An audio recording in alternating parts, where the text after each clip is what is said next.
Supervisors, we'll call the meeting to order. This is the meeting of the St. Croix County Board of Supervisors. This is 7 June 2011. This meeting has been properly noticed.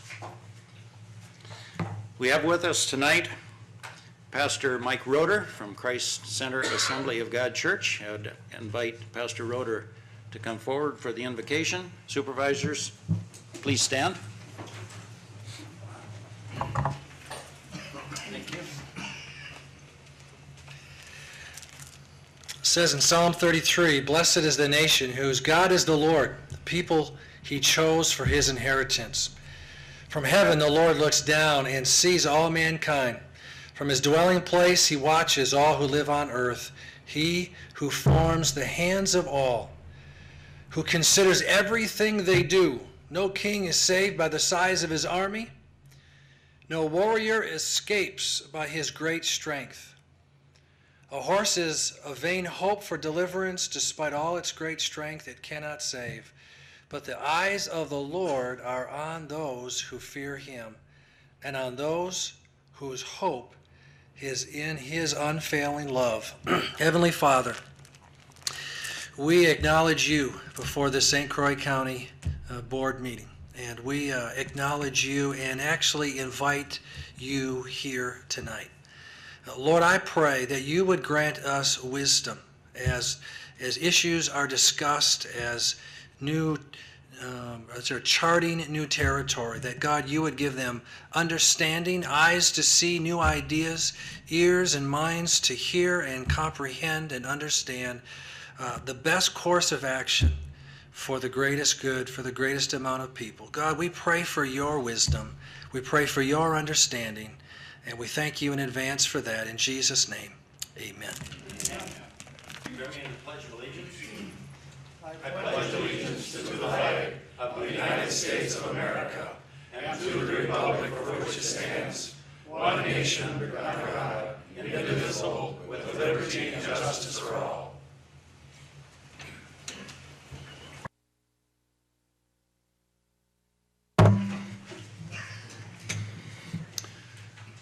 Roll call, please.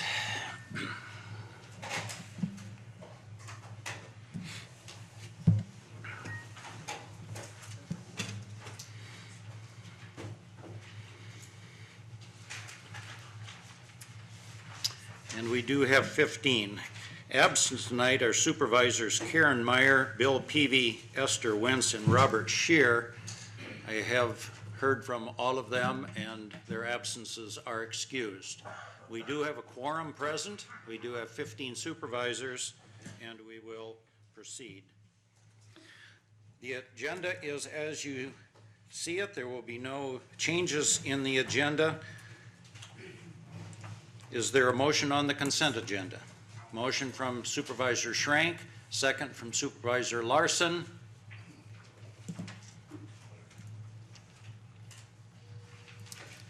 And proceed to vote. Larson, yes, for a second. Ready?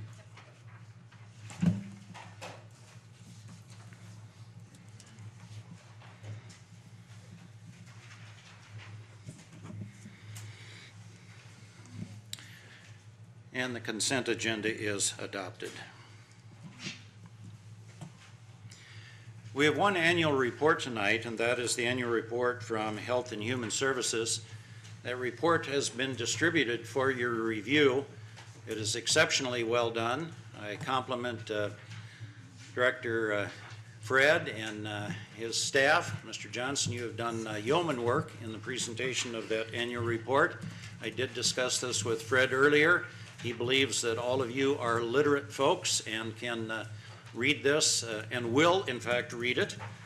So we encourage you to take it with you. Fred will not be embellishing it with any additional comments, but if you have any as you review the annual report from Health and Human Services, you can contact Fred. And thank you very much.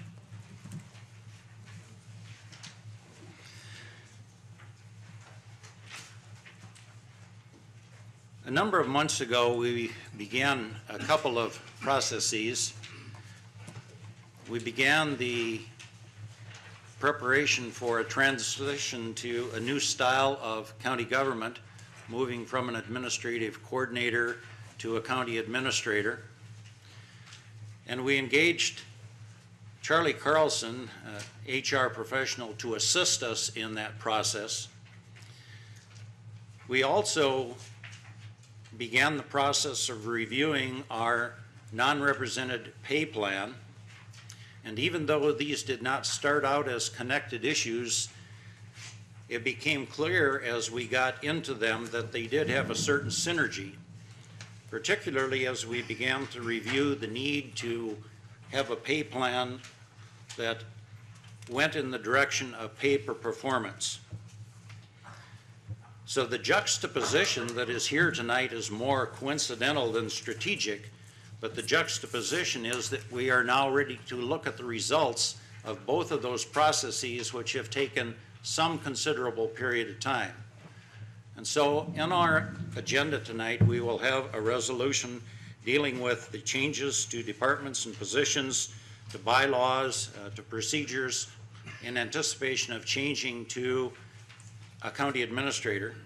And we will also have a resolution approving the non-represented employee pay plan. Because both of these were facilitated by the HR professional that we engaged to help us through those processes, I'll invite Charlie Carlson at this time to please come forward and present, first of all, the resolution number 1, approving changes to departments and positions and to county board rules and bylaws. In anticipation of the presentation that Mr. Carlson will make, is there a motion regarding the resolution? Motion from Supervisor Seacard, second from Supervisor Rebholz. Charlie? Mr. Chairman, members of the board, thank you for the opportunity to spend a little time with you this morning talking about some significant changes. I don't think that, as I'm sort of reflecting back on this and preparing my thoughts, I don't recall a meeting that I've been at involving county government in the 36 years that I've been advising county governments in Wisconsin and elsewhere of a set of circumstances that are quite like this. This is just it's an extraordinary time for a variety of reasons. And as I was presenting the results of the pay study to the staff, and we conducted 5 briefing sessions, and I realize I'm going to talk about the handbook first, but I've got to put this in context, I think. I explained to the staff that an extraordinary set of circumstances have sort of evolved over the last several months. Originally, you hired me to come in here and help you devise a workable pay plan that made sense. And the project was barely started, and the administrative coordinator resigned to go back to Minnesota. And so we had an opening at the top of the organization, and the question is, so what do we do now about filling that position? And the conversation had been started from time to time about, is it time to go to a county administrator? And since I have helped design the administrative coordinator position and advised counties on government structure over the years, I suggested that if you want to take that on, that we ought to do the pay plan in conjunction with that, because the nature of the pay plan you design depends upon the nature of the organizational structure. We weren't very far along in that process, and the board, you folks, unanimously approved the creation of the county administrator position and authorized the search to go forward, and we got that process going.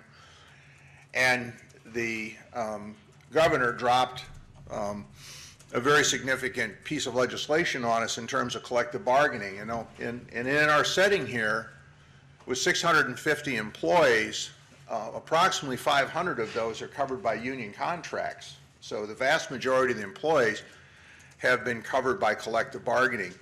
And and I've said this publicly and would say it again here, that for 35 years in Wisconsin, pay policy involving non-represented employees has been governed by labor relations policy, because it's always been negotiate with the unions, and then when we're done, we'll do something for the management employees. We may give them less, we're rarely will give them more, and we'll go forward. Well, with all the contemplated changes in the bargaining statutes and so forth, it's created a great deal of uncertainty across the state. The employees are anticipating having to make pension contributions. A whole variety of things have started to unfold. So we had this very uncertain environment as well, and the question is, in this context, what's an appropriate organizational structure and pay structure for the management and supervisory employees that are covered by this pay plan? Things don't happen in a vacuum.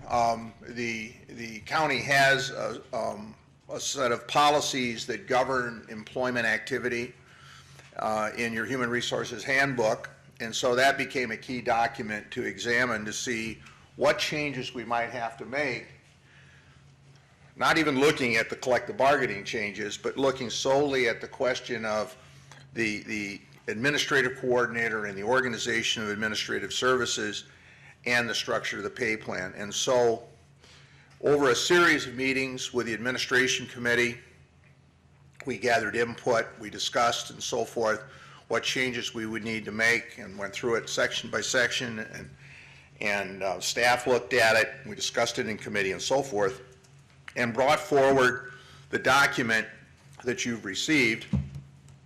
And I'm sure you've read it line for line by now, and I'm just kidding.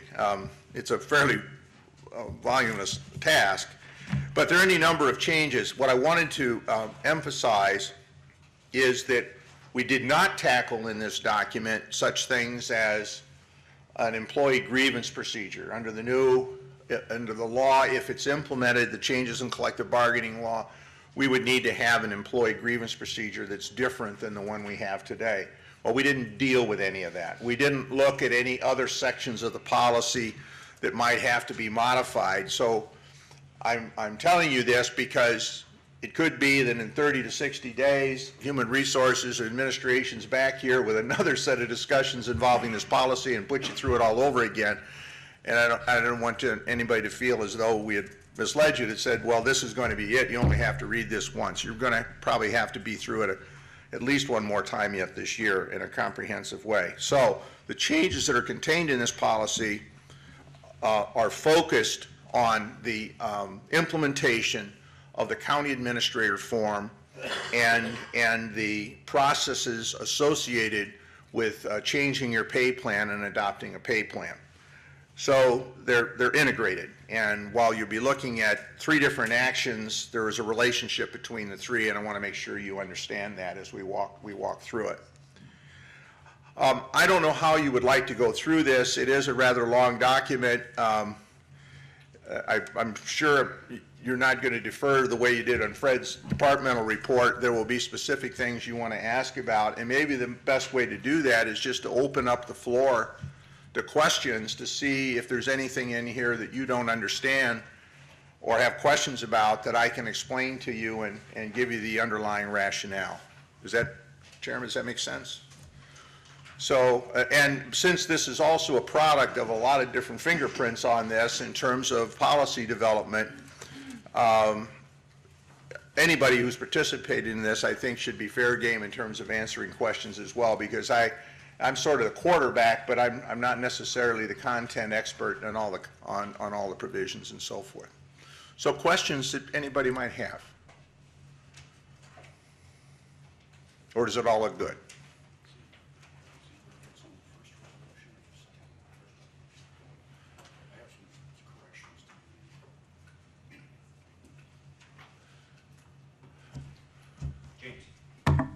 I see that the county administrator in the bylaws change would be on the EDC and Fair Board. Actually, That's a mistake. Why don't you do I'll go yours? through the It's probably changes. gonna clear up a couple. It might clear up the two, well, there's two corrections to be made. And I don't know, Mr. Chair, if you want to Why do don't it you do as that right now, John? amendments, or if you just want to make them as corrections and the board can concur in that. I don't think an amendment is necessary, would be my view, because they're intended to be as you're going to indicate. On the, and this is the rules and bylaws, the third page of the rules and bylaws, it's Article 6, special or ad hoc committees. Section B, paragraph number 2, 1, 2, 3, 4 lines down, it says Human Resources Administrator. That should read Human Resources Director.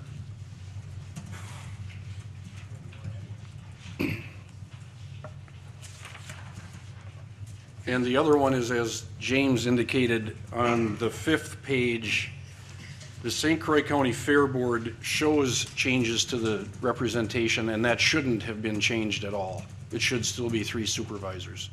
The St. Croix County Economic Development Corporation membership was changed, but the Fair Board shouldn't have been. At least that's how it's being proposed to the board.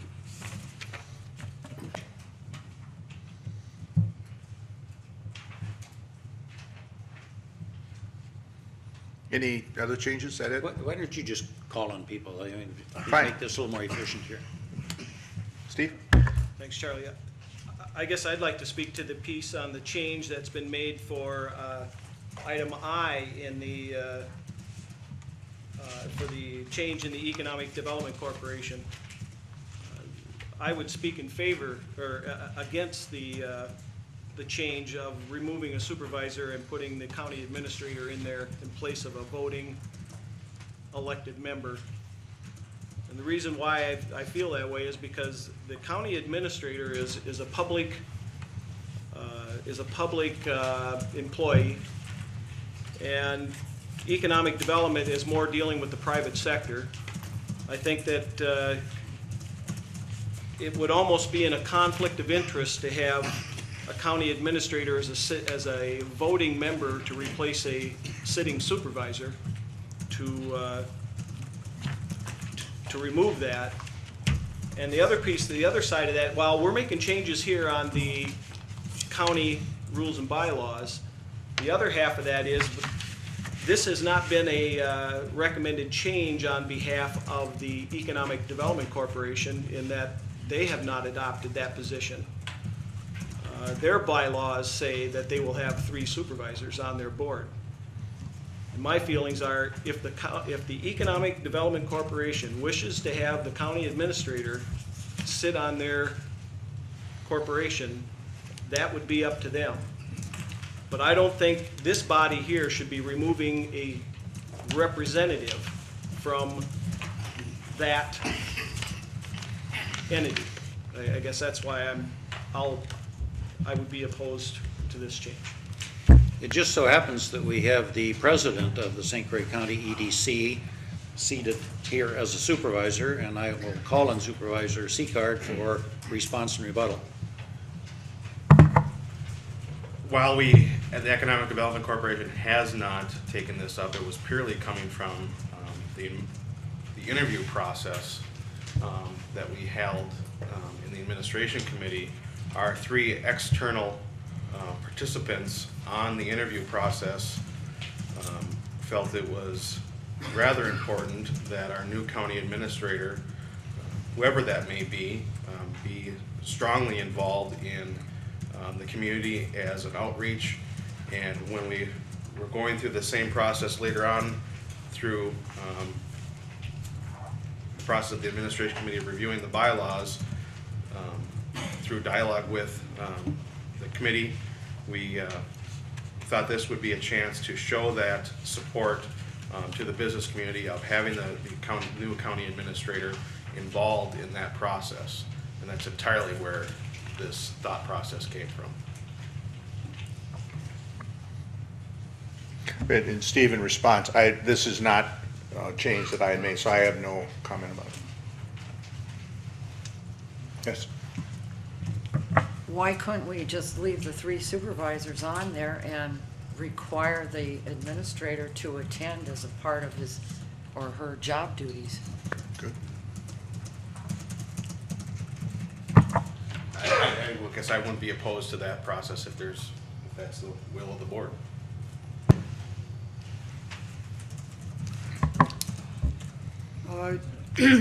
I participated in that discussion at the administration committee, and the context seems to be that having a professional such as our administrator present as a voting member of the Economic Development Corporation Board raises the stature and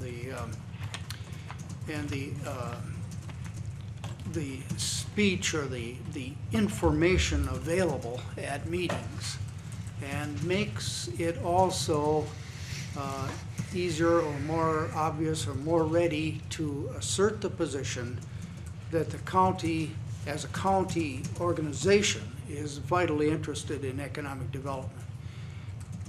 This is not called the St. Croix County Economic Development Corporation only because it concerns itself with the territory bounded by St. Croix County. Recollect that the office is located in this building. Bill Rubin and his assistant have been officed here practically from the start of the corporation. I was involved in the early formation stages, as I think some of you others were, and we always envisioned that the county would have a special role. Now that the county has changed, or is on the verge of, providing we adopt it tonight, the form of organization that we have got, we are stepping forward into an enhanced role, it seems to me. And the day of the citizen representative, the layman who steps in from his law office or his farm or his grocery store or his hardware business or wherever else, software, wherever else that person comes from, is not quite as it was. We're a county of 84,000 people, fastest growing in the state.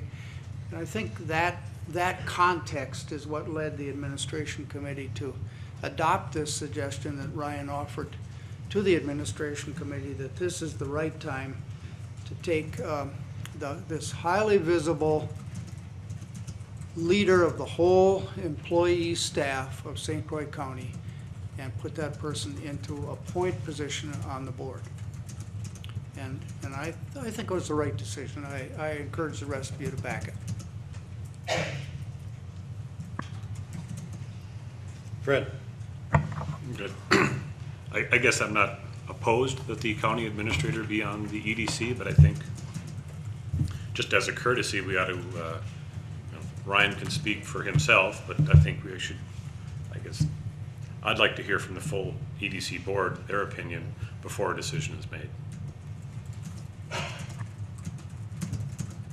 As I said, the board has not taken any action on this. This is purely coming out of the administration, not from the EDC itself.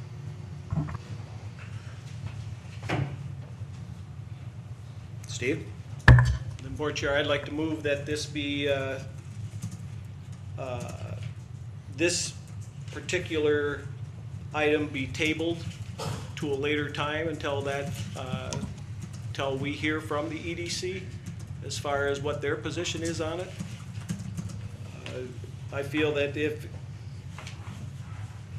I guess if I'm making a motion, I can't, I'm gonna make a motion that we table that particular piece. I don't know if that's the proper way of doing it, or amending this that says take that off the table. And for clarification, you're moving to table to a time specific, that time being after the EDC has weighed in on this? Yes. Is there a second to the motion to table?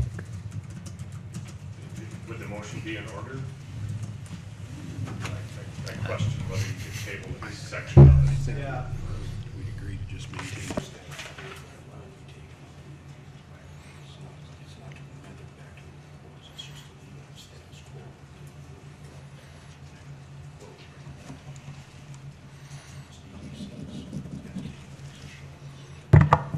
I would offer, we heard earlier that we may potentially have other changes to these documents later on. While this is in the county operations, I mean, I'm sure there'll be opportunity to revisit this if we need to. Yeah, the sidebar that I was having with Corp Counsel is there's not a need to table it. It will maintain status quo, and at such time as this may be brought forward by the St. Croix County EDC, we can revisit the issue. Well, the ball is going to be in the court of the EDC. But the change wouldn't be made tonight. No. The status quo is that is not the case. So it would revert to status quo being 3 supervisors on the EDC board.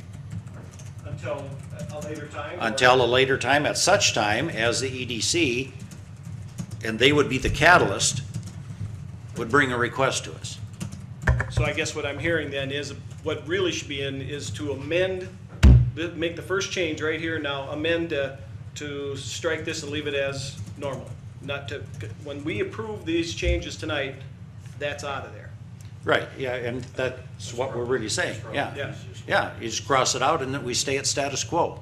So I've made a motion, we got a second, did we? Well, we don't have a second yet because we may not need the motion to table. That's what we were talking about. No, I just changed it and said, let's not motion to table, then let's just amend to strike it.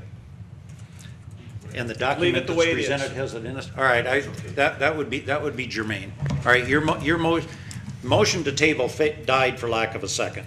That's gone. Your new motion is to amend the policy that's in front of us by deleting the language that places the county administrator on the EDC board. Let me put it this way. I am amending, requesting that the representation on the EDC remain at 3 supervisors. Right. There's where I think that's what I said. I didn't want to say, I didn't say to take out the county administrator. I'm just saying to leave the 3 supervisors on the board. Our intent is the same, we phrased it differently. Is there a second? Second from Ryan. Any discussion? We're voting on the amendment. And the amendment is to delete the language on the administrator and maintain 3 supervisors.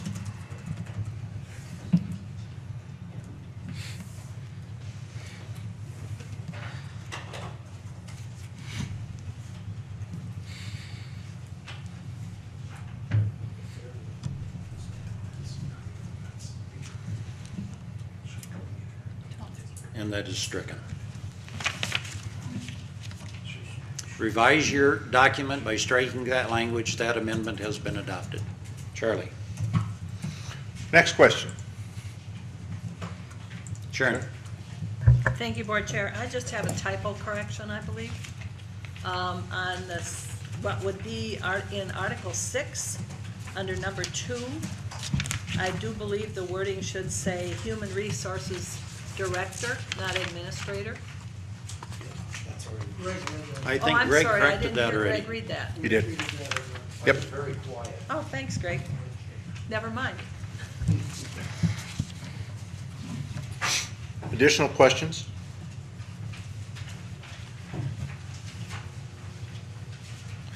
Anything additional under the rules and bylaws?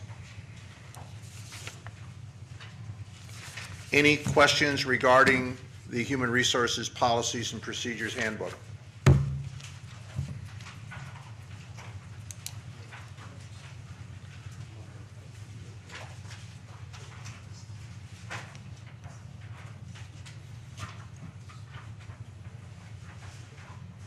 Jim? James. From what I remember of my notes, it looks like Human Resources Administrator is changed to Director. Yes. So I was wondering, Why? besides the different spelling, what's the difference and why? The common term that is used with the exception of the elected officials, the common term that is used in your appointed officials of people who are in charge of departments and functional areas reporting to In this case, the county administrator is director. Exceptions would be registry of deeds, sheriff, et cetera, county clerk.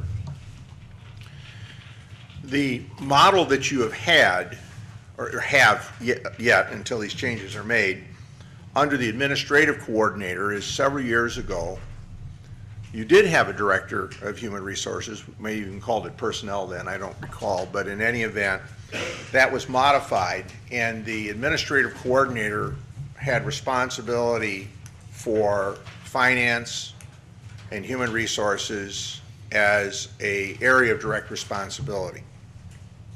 Under the county administrator form, because of the significant changes in the responsibility of that position relative to an administrative coordinator, and we discussed that at other board meetings, and the span of control and the issues that the county administrator is responsible for, I recommended to the administration committee that the finance department and the human resource departments should have director status with direct reports, where the finance department is in charge of all county finances, human resources is in charge of human resources across the county wide.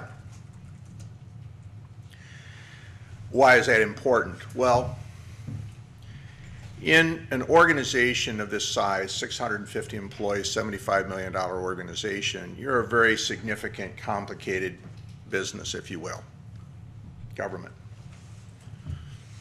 And with several employee collective bargaining units that the human resource director interfaces with as well. And a county of this size, in my opinion, needs to have a director, a person of director status who is seen as accountable for the human resources function.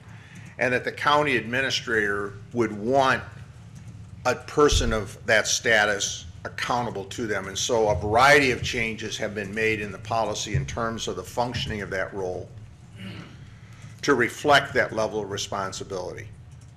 And so part of your resolution here is that you would change that reporting relationship in the sense that they would become directors responsible for departments, reporting directly to the county administrator, just like human services, et cetera, down the line.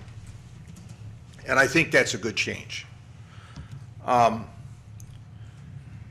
You have, in moving to a pay-for-performance model, which we'll talk about when we get to the pay plan as well, there's going to be a tremendous amount of responsibility put in that position to develop and coordinate those systems. With whether we're under collective bargaining or have a different collective bargaining relationship, the role of that human resource department is going to be critical to the success of your county moving forward. In finance, we've already been through an exercise with you where you have set financial objectives for 2012. The finance director did a tremendous amount of work associated with bringing that information together. And as time goes on, both in terms of bonded indebtedness, capital improvements, and all the things you're going to have to go through, you're going to need to have a very strong finance arm as well. So that's why the changes were made and it wasn't just the human resource administrator. That one stands out more because the title was administrator instead of director. I frankly don't care if you continue to call the position an administrator or a director. Take your pick. The point is that person's responsible for human resource management in this county.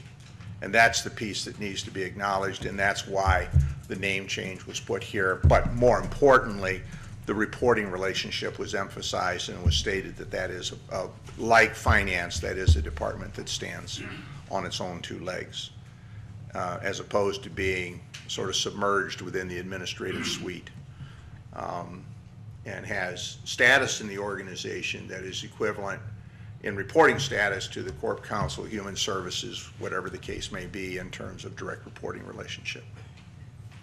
Did I answer your question? Partially. Okay.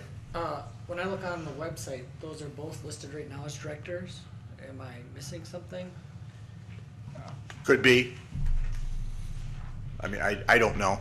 And according to what I see on the website, it's only one person in each area? Yes. To me, a director, I would assume, would have more than one person in their area. So is that something that you would move forward to, that it would also include extra hires, or is the change in responsibility and relevant, what's the other word, respect or whatever, is that going to entail, what do we have to do for that? Do we have to repost Short term, those positions? no. Or do we have to? It's treated like a Change pay? reclassification. I mean, that's the functional treatment in terms of how we do it. In terms of the number of direct reports, the Human Resources Department has several employees reporting to that position. Finance has several employees reporting into finance as well. I can't speak to your phone directory or website and how that's listed because I didn't pay any attention to that. I think the bigger question is, is there an implication for the future? I think that the implication in county government is the more coordination of purchase services as opposed to directly provided. The Bureau of National Affairs, BNA, is generally regarded professionally as being a sort of the gold standard of research organizations in the business world, one of the gold standards, along with the Conference Board and others. BNA does a survey that I've been reading for, 40 years of being in this business. They do a survey of the number of human resource professionals per 100 FTE in an organization. The average in the United States is about 1 per 100. You have 2 professional HR people for 650. I don't think you need 6 because you've got a state pension program and some other things that a private sector employer would manage, on their own. But instead you contract for services. You contract, me to come in and do a pay plan and manage a pay plan. You contract for outside legal services for employee relations and dispute resolution and so forth. So I would expect as time goes on that we'll see across the board in county government more purchasing of services than staffing of services. In other words, you'll buy the expertise rather than try to staff for it. I don't anticipate, nor have I recommended, major changes in staffing or anything like that within those departments. I do expect that in moving forward with a performance management plan, you're going to probably bring in some outside help to help you implement that, do design work and so forth. I would expect that would probably happen. I have trouble seeing you do that in addition to everything else that you have to do. But that's not going to be for me to decide. That's for the new county administrator to work out with the HR director and the administration committee and then come back to the board and talk to you about it. But I don't have any predetermined notions of where this is headed.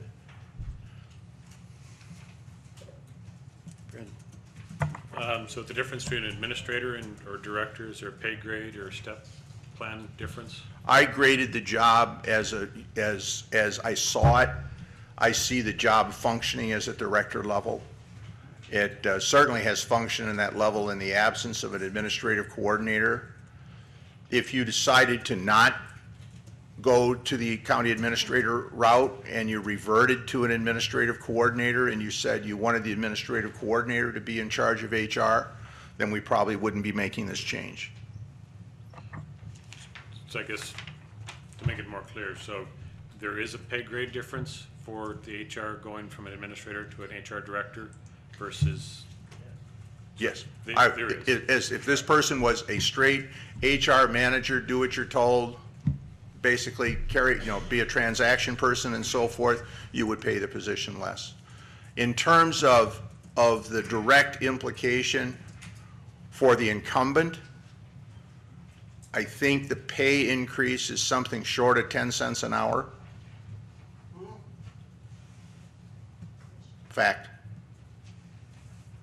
the way it's implemented. Fact.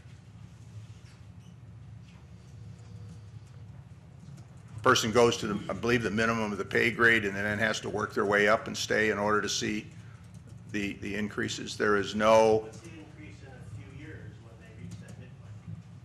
I don't recall offhand, I can look it up, but it's not insubstantial. But you are, for an HR director in a county of this size, I think all the available evidence would indicate you are paying substantially less than the market rate.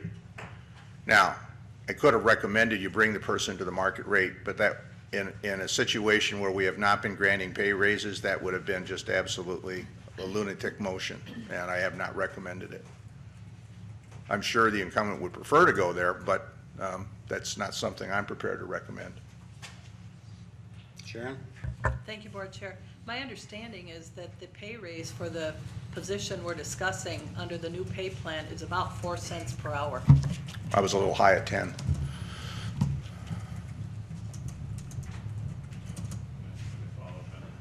So are there other positions that are being, under the new rules change, that are essentially being promoted?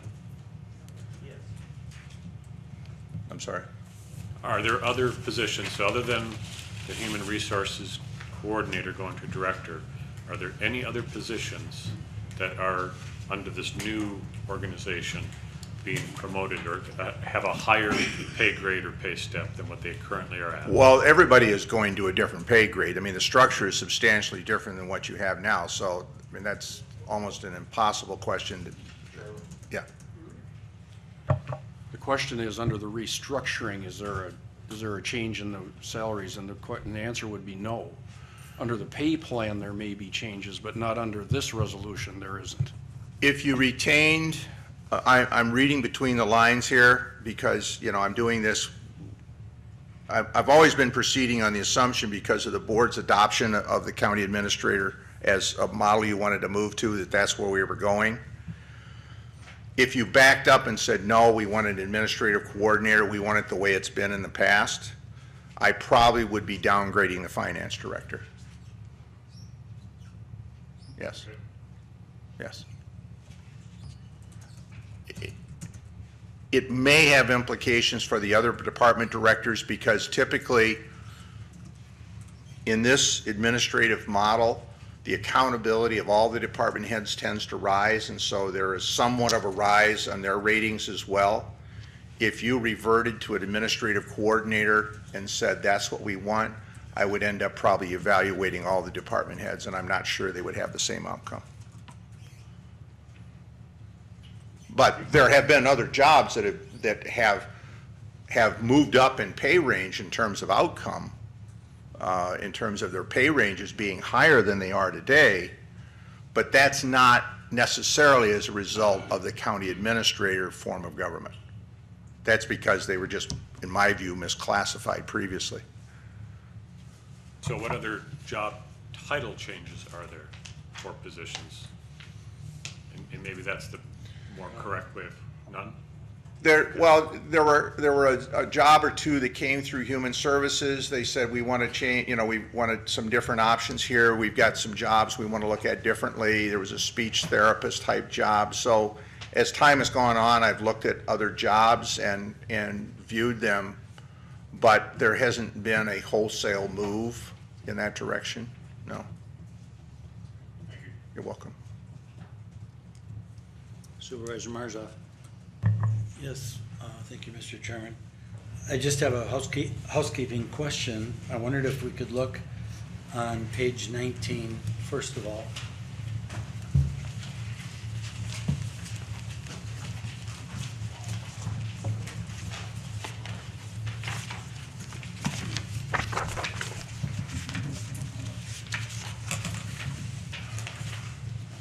On page 15, sections 1 and 2 are the first two sections under Article 3. And then it seems to me that the next section should be number 3, but on page 19, the 3 has been deleted and replaced by a 2. Am I reading that right? Position category. Looks like it to me. It looks, I think your point is that that should be number 3 instead of number 2 on page 19? I think so. That's what it looks to me, too. Greg, you, And then, I didn't do this one. and then on page 23, at the bottom, section 11 has been deleted, and therefore, it seems to me that the next section should not be 12, but a new 11. Union eligibility. I would concur in that. And treat those as corrections. Put those on your list of corrections. What was the last one, Bud? On page 23, section 10 is followed by section 11, which has been deleted, and section 11 is followed by section 12, which I think should now become section 11. Looks right to me. Thank you. Supervisor Hermsen. Thank you, Board Chair. Charlie, if you could turn to page 15, up there on section 2 in the policy of the administration position descriptions. You'll notice that everything seems to talk about, it shall be the responsibility, human resources director. It goes on from there, reporting to the county administrator. Let's get down to the end of that sentence, and it starts with the, and they've crossed out administrative coordinator as directed by, and then it just goes, the shall make regular reports. Who is the the county administrator the intent of making reports to the administration committee, or is it the director? It should be the HR director. Got that corrected, but it's not on here yet. Oh, all right. And there was an accompanying document that picked up some of this. Oh, was there? I didn't. maybe that's Right over here. there. Right here. Oh, okay. On a final pass, we picked up some of that and made the corrections. Okay, where I was trying to go with my thought, though, Yeah. was, all right, we've outlined in section 2 on this policy for the administration of position descriptions. You had mentioned the board making the decision to go to a county administrator versus administrative coordinator, and what impact that has on department head titles. And that, given that we're going to a new form of government here, that it's kind of elevated what used to be a administrator, the human, what am I after here? Human resources. Human resources, it used to be a manager, wasn't it? And then, or did it go administrator Administrator. to a director? And there is, There's difference. there is a significant amount in a title, a difference. It matters. So here's my question. Given that we're going to going to a county administrator, which is an elevated title from administrative coordinator, and we've elevated the title of to a human resources director. You'll notice in here that the human resources director is the one that appears to be implementing and maintaining the positions, the evaluations, quite a bit of the stuff that we would have seen out of a administrative coordinator. Should have. Where I'm going with this is, we've elevated everybody's position, or I shouldn't say everybody, we've elevated a number of titles. Right, We've put much more responsibility onto them. right. Therefore, we'd expect a little more out of them. Yeah. Why then? What's the administrator doing for us? If we're gonna have all this done at this level here, this guy up on top, or person, I should say, at top, really is the guy that's just putting the check, or the X in the box, and concurring. And thinking about this and how we're going to try to save some money, would now be the time to make a suggestion then that if we're going to go to an administrative, or to a county administrator, one could maybe question this will go over like a lead balloon. Why we would, should we consider removing the $500 per month to the board chair, since those duties there might be lessened with a county administrator? I wouldn't touch that one with a fork. That's home cooking. You can work that one out. Well, I'm just, the operation of what goes on here really, even while we're changing the operation, the output hasn't changed. Essentially, Steve, what's happening is you're making the whole organization more accountable. The question was asked earlier, well, you know, if these were duties that the administrative coordinator was previously doing, the reality was they weren't duties that the previous administrative coordinator was doing. You don't have a human resource program involving performance management within the county. It doesn't exist. You've been giving out raises with no tie to performance whatsoever. And a substantial number of raises over a very long period of time, and the board quit doing that. You froze management pay and you said, until we get this situation fixed, we're not going to do this anymore. So my job was to come in here and hopefully help you get unstuck and moving in the right direction again. In order to do that, we have to have people that are accountable for the result. If they don't do the job, then they ought to not be here anymore.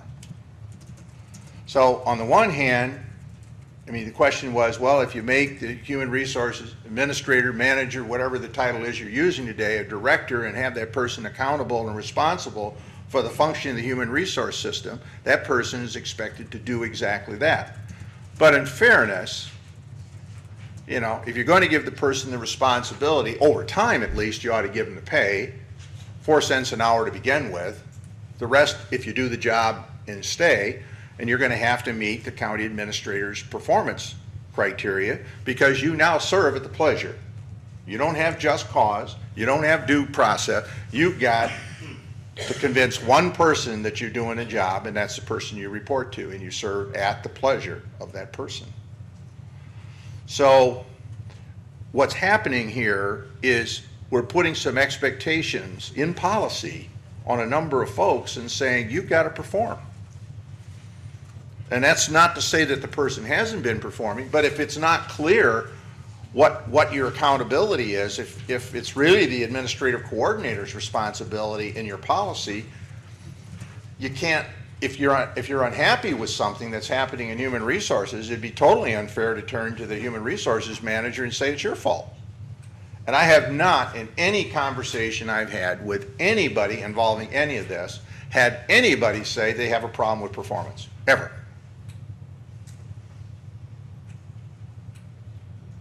Never come up. What are you going to measure? Yeah.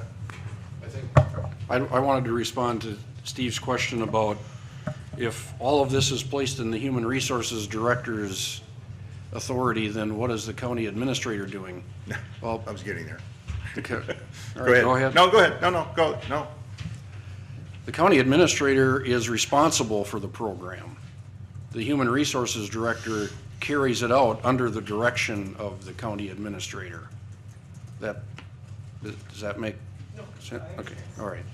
And is responsible for the management direct accountability for the management of every county department and the performance of those departments. And because that is such a substantial responsibility, a lot of things to do within a given day. You've got a lot of direct reports. You know, if you go to a private sector company and you look at it, the organization looks like a pyramid, and county government organizational chart looks like a rake. I don't know how many direct reports the county administrator is going to have, but there's a lot of them. You did a lot of reorganization, but there's still a lot of direct reports. I mean, just getting your performance reviews done is going to be a major item. And so having somebody you can rely upon to take care of human resources is a major asset to the county. And the same with finance. The sort of the anomaly is the finance department had a director's title, but not a director's role under your policy. And why? I don't know. But it's what it was. And this I think in discussing this, it'd be unfair to single out human resources as being one change, because it really changes two jobs. Both of those jobs. And I really don't think you want to manage a county with $75 million budget with a finance manager. I think you want a chief financial officer, somebody who's accountable for the finances of the county. That would be prudent financial management. Good questions. James? In this document, I don't remember seeing changes for finance. Were there any in here, or should I be looking somewhere else? No, you didn't have to, because for some reason, you'd never changed that title to a manager. Okay. And I don't know why. But in your org chart and your actions and so forth, that person reported as a division head to the administrative coordinator.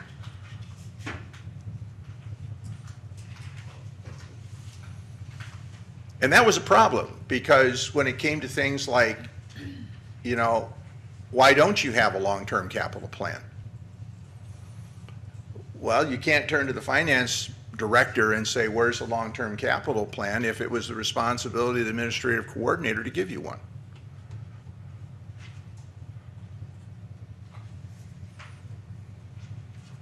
So in the resolve section where it talks about finance and human resources as two separate departments, Yes. what are the actual changes there if finance was already halfway there? Well, it was there in name, but not in policy reality. The board had never adopted that as policy. So when we were talking about it, Greg, we were discussing the organization and so forth, and we said, well, we got to deal with both of them.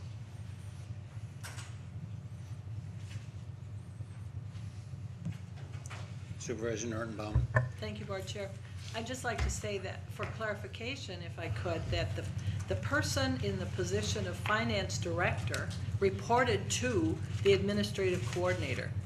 That person did not report directly to the administration committee, although in fact, that position did come to the administration committee and report. So all this language is doing is just clearing up the reporting duties of the positions. It's not changing the jobs that I can see very much. They're still doing the work they've usually been doing. It's just that now they will report to the administrator directly and be accountable to the administrator directly. If you sort of reflect back on our budget workshop and, why has this become so critically important, the guidelines that you informally adopted in our budget workshop was no increase in the levy this year, no pay increase for employees next year, 2012. Employees will pay for any increases in health insurance. They will make the pension contribution. And I've explained that to the staff when we did the pay plan briefings as well. And it's going to be the responsibility of finance and human resources working with the county administrator to make that happen. That's a lot of accountability. That's a big task. People were not happy to hear that.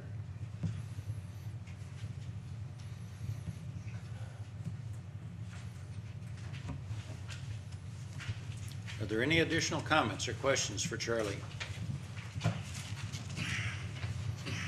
If not, we have an amended resolution in front of us. It has been amended one time by the removal of specific language. We're back to the amended resolution then. Motion by Seacard and second by Rebholz on the original. Roger, put your second. We're back to it. And this is agenda item number 1, an amended resolution approving changes to departments and positions in the County Board rules and bylaws, County Operations Policies, and Human Resources Handbook relating to the change to County Administrator form of management. Proceed to vote.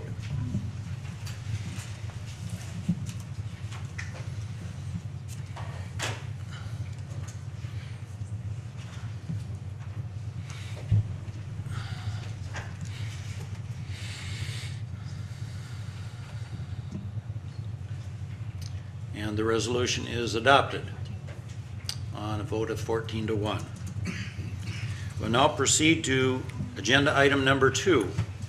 This is a resolution approving the non-represented employee pay plan.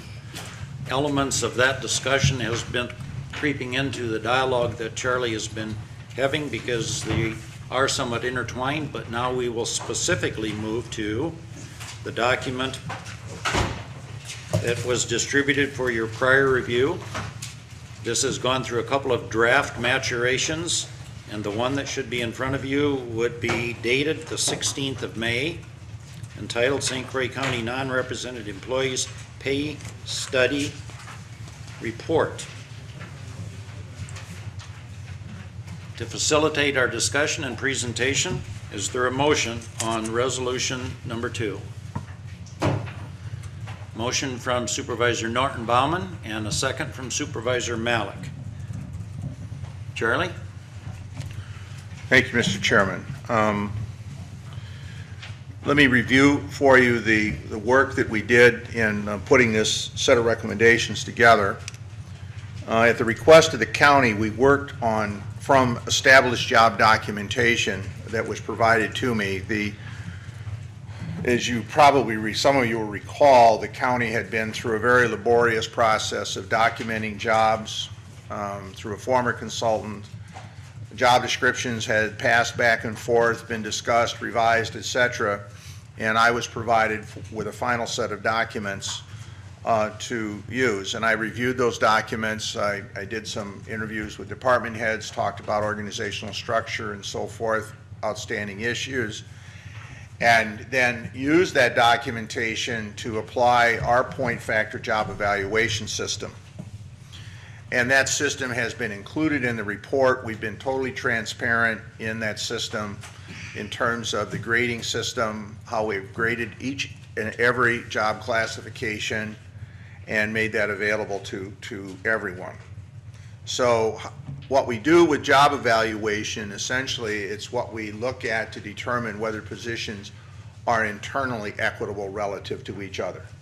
And we measure them on the education experience required to do the job from the get-go, the decision-making on the job, the problems you solve, your communication requirements, working conditions, and all of that rating is quantitative and results in a point total. The value of a point factor job evaluation system is that in a very complex environment, I can look at widely divergent types of jobs and reach reasonably intelligent conclusions about the relationships between jobs. General notion in a pay plan is that jobs that are pointed the same should be in somewhat of the same pay grade. Jobs that are substantially different ought to be in different pay grades.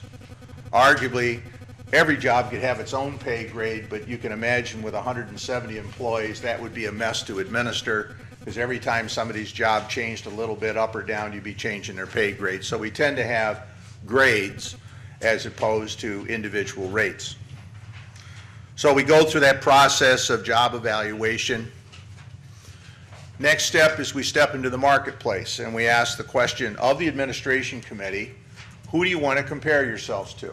What's your pay policy? It's the first pay policy question, is what markets do you want to operate in? What's been your history and so forth?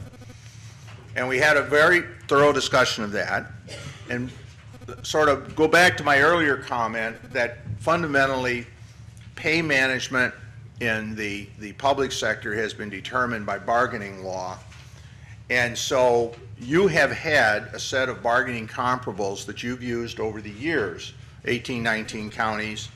And the first question was, well, Charlie, is this a good set to use? Since it establishes the floor of our compensation system, logically, you at least got to consider it in the piece that fits on top of it, which are the supervisors and manager employees. You can't ignore it.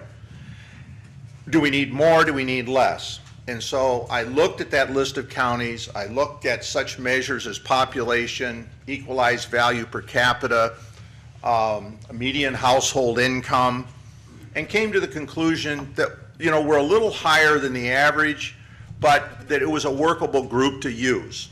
So we at least can use those. I didn't see a need to add any counties. I didn't see a need to take any away, particularly since when we started this study, we were still in a bargaining mode, and under the old law, and the turbulence associated with a new law had not been introduced yet. So we said, all right, let's use that. What else should we consider? Should we look at the private sector? Well, we could, but the problem is that when we get back to those labor relations comparisons, no arbitrator for years has paid any attention to what goes on in the private sector, period. They pay attention to the public sector and that's it. So those have been our standards of comparison. And we don't have all that many jobs that we can compare to the private sector. You know, our key administrative jobs, I suppose, finance, human resources, purchasing, etc. But sheriff's department captains, we don't have a private sector, thank goodness, comparison to them. We like the folks to carry guns to work for us and not for other people. Although with concealed carry, there'd be more of that. There are any number of jobs that we can't compare, and so the standard tends to be more of looking at public employees. So we said, all right, let's look at public employment in these counties. Should we look at Minnesota? Minnesota's been discussed from time to time, you know, pretty close to us. Well, I asked the question, do we hire a lot of people from Minnesota? No. Well, we don't have a lot of turnover anyway. We don't do a tremendous amount of hiring. And when we hire folks, we tend to promote from within in a lot of jobs. Do we lose a lot of people to Minnesota? No, we don't lose a lot of people to Minnesota. Well, let's look at Minnesota anyway. So we took a set of Minnesota counties that we picked in the greater Twin Cities area based upon population, et cetera, and looked at those counties. And their pay was a little higher on average. But their organizational structure in the government was different. They don't have 19-member boards. They elect their county attorney. Their employees pay something towards pension. You know, they have a different bargaining law than we have. And when we considered all these factors, we said, you know, all of a sudden then the changes in the law had been introduced in Wisconsin. We said, there's enough uncertainty in this world. We're dealing with all these fiscal problems statewide and so forth. Let's just worry about Wisconsin programs and Wisconsin comparables, and let's stick to this 19, let's see, we're 18, 19 counties, let's see what we get. So we picked a set of about 40 benchmark jobs that are representative of all the jobs in the system. It's about 40% of the total number of job classifications. We grabbed that data out of the marketplace, calculated some estimates of what those folks are paying, and then used that in combination with job evaluation scores to see if we had a reasonable relationship that we could design a pay plan on. And we did. We had a very high correlation between job evaluation scores and market pay. And so based upon that, we did our magic involving regression analysis and designed a pay plan for you. The pay plan is substantially different than the pay plan you have today. The pay plan that you've had so far has got bigger ranges, it's got bigger steps, and I think it's dead on arrival. I don't think in this economy, in this environment, that a pay plan that looks like that is going to get adopted many places. And so with the board saying as a matter of policy that we want to move to a county administrator form, and with the understanding that a pay for performance system truly requires strong central administration as a basic tenet. And the reason is, what kills most public employee pay for performance systems is the lack of consistent application of the rules. Takes them down every time. And with a county administrator form of government and the reporting relationships to that administrator, you have an opportunity to make one work. And so the pay plan we brought to you has a certain amount of steps between the minimum and the control point. Should hit those in about 5 years. So if you hire somebody at the minimum, to 5 years or so, they ought to be up around the control point, provided they're meeting performance expectations, no freebies, okay, which is different than what you've got now, I maintain. And then between the control point and the maximum is pay for performance range. And the vast majority of employees covered by this pay plan, about 170 staff, fall in that range. They're between the control point and the maximum because you've had a fairly generous, mature step system that has moved them along. Right now, we're basically competitive. Overall, we're competitive with the marketplace, maybe a little high. Not a bad place to start from. It's better than being a little low, depending on your point of view. And so we have some breathing room here to do a pay-for-performance system and make it work right. We got a couple of years to make it work, because pay isn't moving for managers a lot anyway. It's moving a lot for anybody across the state. So I recommended that you go to this vastly modified step system with a pay-for-performance component. Employees in this group have not seen a pay raise for a fairly long time. You've been treating them differently than you've been treating the unionized employees in terms of their pay increases. And so I recommended a 3% increase, which would work this way. If your pay is between the minimum and the control point of your new pay range, then you would go to the step of the new plan that provides an increase. Now, that's never more than 2.5%, because the steps are 2.5% of the control point, right?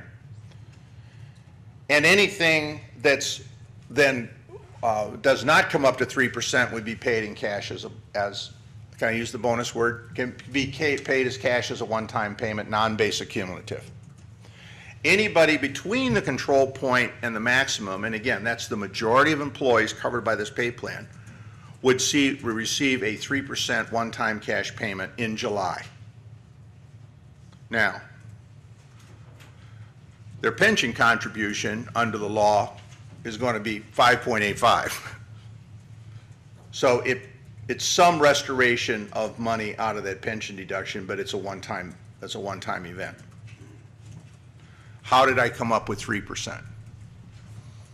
Well, somebody asked me that in a briefing session. I said, well, it's less than 4 and more than 2. It's somewhat consistent with what your direction has been with your union settlements, where you've been doing 2-1 splits that you haven't been given to these employees.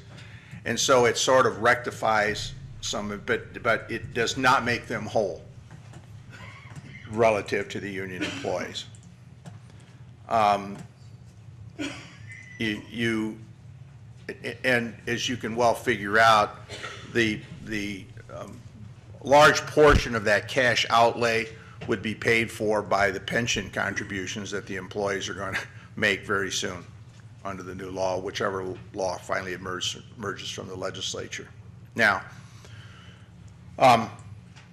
as usually the case when you do a class and comp plan, an employee is happy or okay when they see their pay range and where they're rated, until they find out how the employee sits next to them is rated and where they're paid. And now they got a problem, because it's all about relative comparisons. And in an environment where you have no pay for performance, no way of recognizing performance differences, and everybody figures they work harder than the person sitting next to them, that they ought to resolve that with a classification change. And so I always provide, as part of the programs we do, a recommendation that there be an appeal process. So after the board's enacted a pay plan, you don't appeal beforehand, because as you learned previously, if you appeal things beforehand, you never adopt. The board's position is to adopt the pay plan, and then an employee who feels that they've been graded inappropriately, that, you know, I just must have been on the lunatic fringe when I rated their job, or their job has changed substantially during the course of the study, and there'd be some of that, has an opportunity within the window of period. So if you approve this pay plan tonight, by around the end of June, and Tammy and I have discussed moving that a little bit, but they'll have about 3 weeks from the time they're notified officially of the outcome of the pay study, that they'll have 3 weeks to prepare an appeal. And I've provided forms electronically, et cetera, explaining exactly how the appeal process works. And anybody who wants to appeal will document their appeal. That appeal will be reviewed by the department head for comment. And then the appeals will be reviewed internally for consistency and accuracy, and then they'll come to me. and I'll make a recommendation back to the administration committee on the appeal, but the final decision on an appeal is the administration's decision, it's never mine. The same process goes forward in the future then as jobs change, and somebody says, my job's changed substantially over the last year, we reorganized this department, et cetera, they have an opportunity to submit a reclass review form. It comes to the administration committee. If you decide that it seems to make sense, it comes to me. I review the job. I make a recommendation back to the administration committee, and they resolve the matter locally. Sometimes I'm asked, well, Charlie, if you did the original evaluations, are you going to change your mind? You know, are you going to be persuaded that you made them? Well, I can tell you right now that in fact, I'm going up to Indian Head when I leave here tonight. I just finished a second study for them.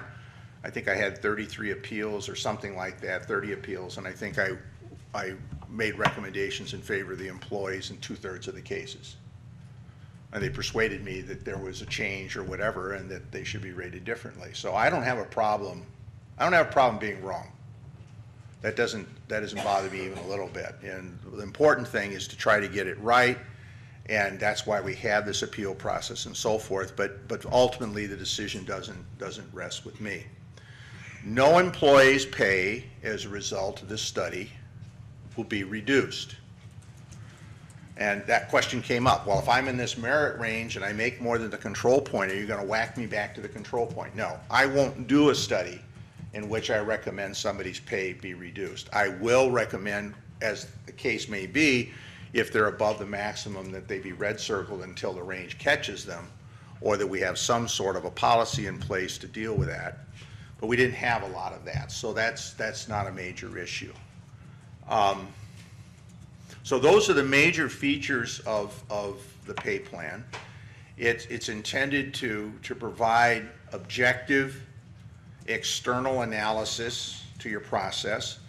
I think it's fair to say that the process that you had before didn't work because people lost either confidence in the objectivity of the rating body, or it became such an unpopular role to have, because if you got to work with folks and grade their jobs, it can become a very unfavorable place to work because everybody gets to know the results. I mean, that's part of the nature of being in the public sector is that everybody knows the outcome. It's not like working in a private company where, I mean, I've had private sector employers where they'll tell employees, if you share with anybody what you're making, we will fire you, and done it. And followed through on that promise when it occurred. Well, we don't behave that way. That's not the nature of our culture. So in doing this, we've been totally transparent. We've had at least 2 meetings of the administration committee on this. I've had a department head meeting on the pay plan. Out of all the work we've done, I've had only 1 written question about the results from an employee.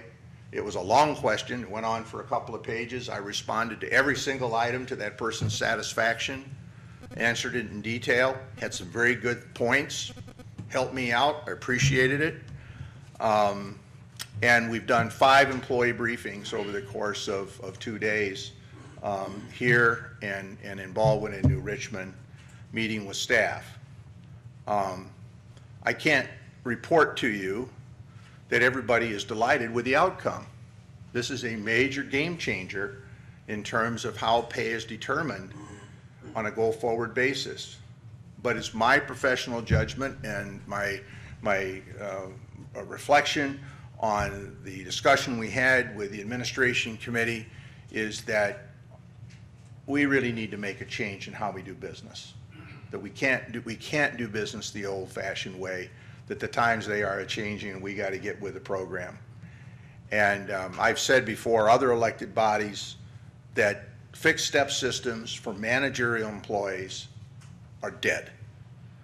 And you're not going to see them come back for a good long time until we solve some problems here, if you see them come back at all. So that's the underlying philosophy. That's the reality of what we're asking you to act on tonight. It's a culmination of a lot of work, but it did bring into play these other considerations as well, involving your policies and moving to a county administrator. And the county administrator, as you'll see when we get onto that topic, has got a major deliverable to come up with in terms of implementing this policy. This has got teeth in it and a reality that has to be met. So that's the nature of the pay plan. What questions can I answer for you on that topic? Elfie? Thank you. Mr. Carlson, is everybody included in this pay plan? Because before, on the other one that we had, not everybody was included. And there has been questions that have been asked by me if they are included, so. That's a very good question. Let me, and it's one that others have raised as well, and it needs to be addressed here. You have a, this is not a legal description, you have a strange way of dealing with issues of whether you're in the union or out of the union that I've not seen in other places. People actually get to choose whether they want to be in and out and so forth. And so you've got some of those, and then some of those folks, and then you've got some other positions in aging, for example, that had not been covered by a pay plan, and they have been brought into a minimum step as an interim move in the pay plan with the understanding that based upon a final study, they may go up or go down, but we'll resolve those. Because of all the changes in collective bargaining and in the offing, and we're so close now to having it, I think, we're close now to having an answer to that. If those changes go through, there are going to be a whole lot of jobs we're going to need to look at, because the bargaining law says that the only thing you negotiate over is the base salary increase. You don't bargain over structure, you don't bargain over classification, you don't bargain over seniority. All kinds of things happen. This pay plan is fundamentally a management and professional employee pay plan. That's why you see the ranges that are broad, that's why you see pay for performance, etc. A number of the jobs in aging that you and I had talked about before are not management jobs. One was brought to me that is, and I graded it and put it in the plan. Okay. The others, I believe, just on initial analysis, are probably what we call in our trade non-exempt jobs. They're hourly based jobs. And they would have a different type of pay plan structure. And so it was sort of like trying to pound a square peg in a round hole to try to fit them into this. And I have recommended to the administration committee that you may be on the doorstep of having to do something far more broadly in terms of the mass of your labor force and classification. And it would be better either to take them up at that time or let the bargaining bill resolve itself, and we'll get that answer, and then we'll move forward with these jobs one way or the other. So placement for them is not tabled, it's just slightly postponed until we have that answer. And they don't like that answer, as you could expect. They'd like to know where they're going to go. I don't blame them. But because of the word to them was, when we finally do this, you could go up or down. I would really like to make sure we do that right, because we don't want to do it twice. I think it would be a service to them. So I think it's in their best interest to wait and have that determination made when we're looking at the pay for a broader range of folks that are more typical at that level, similar to them, as opposed to trying to compare them to others who are not. So that's where they are. Does that answer your question? Supervisor Lucky? Could you discuss the financial implications, say, to the budget of this plan, both the one-time increases plus in general on an ongoing basis? The financial implication this year, I don't have the exact numbers, but I'm going to give you kind of a round number. I think we're probably in the $250,000 range, plus or minus, looking at the size of the payroll and so forth. I have not done an implementation analysis in terms of the exact cost. If somebody else may have, I haven't. The go-forward cost, because so many of your employees are already between the control point and the max, and it's all going to be performance determined, and I don't know what size of a merit budget you may put together in the future. I don't know what that outcome may look like. The commitment you'd be making is to step increases for incumbent employees who are on step and not yet at the control point, and they're the minority of people covered by this pay plan. And I would expect fiscally that's going to be a wash with retirements, because you're going to have more senior people leave and save money. I wouldn't budget for that. I would assume that that's simply going to wash its way out as we move forward. Fiscally, I wouldn't put any money aside for that. But that's my read, because I think you've got a workforce that I haven't done the tenure analysis, but I would suspect that you're going to see what we've seen across the state is a substantial number of more senior employees leaving because they're concerned about what the future looks like and they want to take retirement as soon as they can and so forth. I don't think you've seen a groundswell of retirements, but just normal turnover over time. As those folks leave, you're going to have salary savings that will fund the bottom end of that pay plan.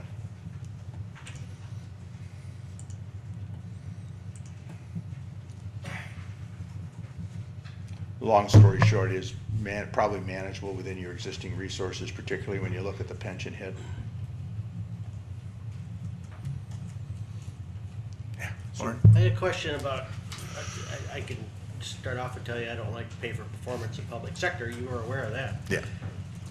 And every time I ask this question, I never get a concrete answer, but you're saying that pay for performance in the public sector. In the private sector, you can measure performance by sales and rest of it. In the public sector, what are you going to rate them on how happy they come to work, if they enjoy their job? I mean, it's... Well, you if they can. don't enjoy their job, they ought to leave. That's what I'm saying. You can't, again, I've said this before, you can't have a fire sale on sanitary permits, you'll give them a 2-for-1 sale. Right. To boost sales, and that's not the way it works. I'm just... But what you can... It doesn't make sense. What happens is I don't mean to any way underestimate the work involved in coming up with performance measures in the public sector. What I can tell you is every time a department head has said that to me and I've sat down and looked at the job, we always manage to come up with pretty accurate performance measures that everybody can agree upon that makes sense. You know, I agree. You got to be careful on what you acknowledge and reward, but you can measure, for example, you can measure how happy the veterans of the county are with the Veterans Service Office, that have had contact with them. You can go to the people who have had, of record, business in that department over the last year, and you can ask them, how happy are you with the service you received, and what do you have to say about it? You can look at requests for benefits that have put forward and how well they're documented in the success rate in getting benefits. You know, I was interviewing, I'm picking on vet service because I know you know something about that, but I was interviewing a vet service officer at another county who was about to retire, and he looked at me and said, "You a veteran?" I said, "Yeah, I'm a Vietnam vet." And he said, "You disabled?" I said, "No, I don't think so." He said, "You come to see me, you will be by the time you leave." He said, we have a motto in our department: you may not walk in disabled, but you'll walk out that way. Well, you know, he was a very aggressive vet service officer and so forth, and he was being, you know, a little flip, but you can measure. There isn't a job in this county that if you give me a half an hour sitting down with the employee and the supervisor, we can't figure out how to measure their performance in a way that everybody agrees is a fair way to measure it. Yes, you do measure basic, what I call kind of hygiene, you know, basic behavioral factors. Does the person come to work on time? Or do they have a decent attendance record? In other words, they're not absent a lot. You know, is their dress appropriate, et cetera? You know, do they appear professional, whatever the case may be? You wear your safety equipment, whatever those types of things may be. And everybody ought to have to adhere to those kinds of standards. But the best way to measure performance is off of the job description and the duties that the person actually performs. I've given you, typically when I do a job study, we use our job description questionnaire. And I've given that to Tammy, and I've asked that, if somebody's going to file an appeal, I want a JDQ filled out. And the policies that you've already adopted say that you will fill out a JDQ in the future when you want to reclass and so forth. In that job description questionnaire, I ask you to identify your essential duties. That's in one column. And an estimate of the percentage time you spend doing those things. In the next column, it asks the question, and how can we evaluate whether or not you're doing it? So in the words of the own employee, we're asking them to tell us how we would measure whether or not you're doing what you just told us you do. And then I've got a performance template that I'll gladly give you that simply, it's a Word document where you lift those duties and those measurements up and you put it in a performance management instrument, and you then evaluate somebody based upon the performance of the duties that they've said they do. Now that's audited and checked and so forth. The problem again in the public sector is we have developed such a culture of not expecting public managers to manage.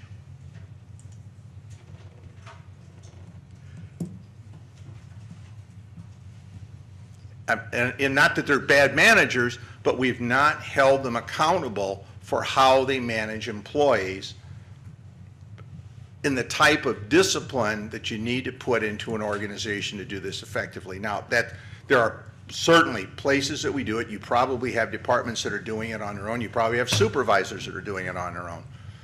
But I will tell you, when I've gone to employee briefings, for every person who sat in the room when I talked about the pay plan and went like this because they were mad at me, there was an equal number of people that were sitting there when I got to performance management that said yes. Yes. Because they want it. They want to be treated individually. They want to know how they're doing. They want that in a fair and impartial way. And one of the roles of a human resource manager in this type of environment is to go back and train people and then audit the results and make sure that it's being done the way it's supposed to be done and holding people accountable. So I don't mean in any way to diminish the work that's ahead of you in implementing this. It is a major uphill walk. I don't see any other choice. I don't see any other choice. I cannot see a public entity going forward and handing out pay raises without performance measured.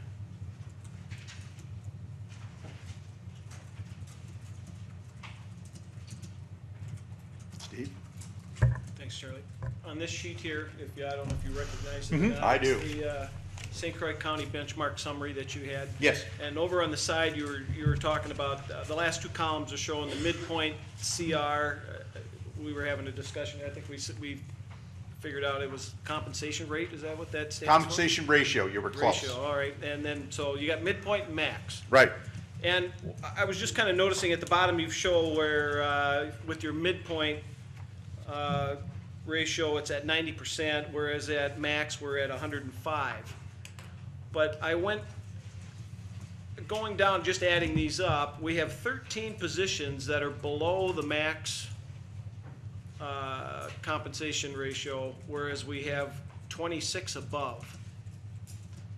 And I'm kind of curious, when you mentioned earlier the employees that were above midpoint,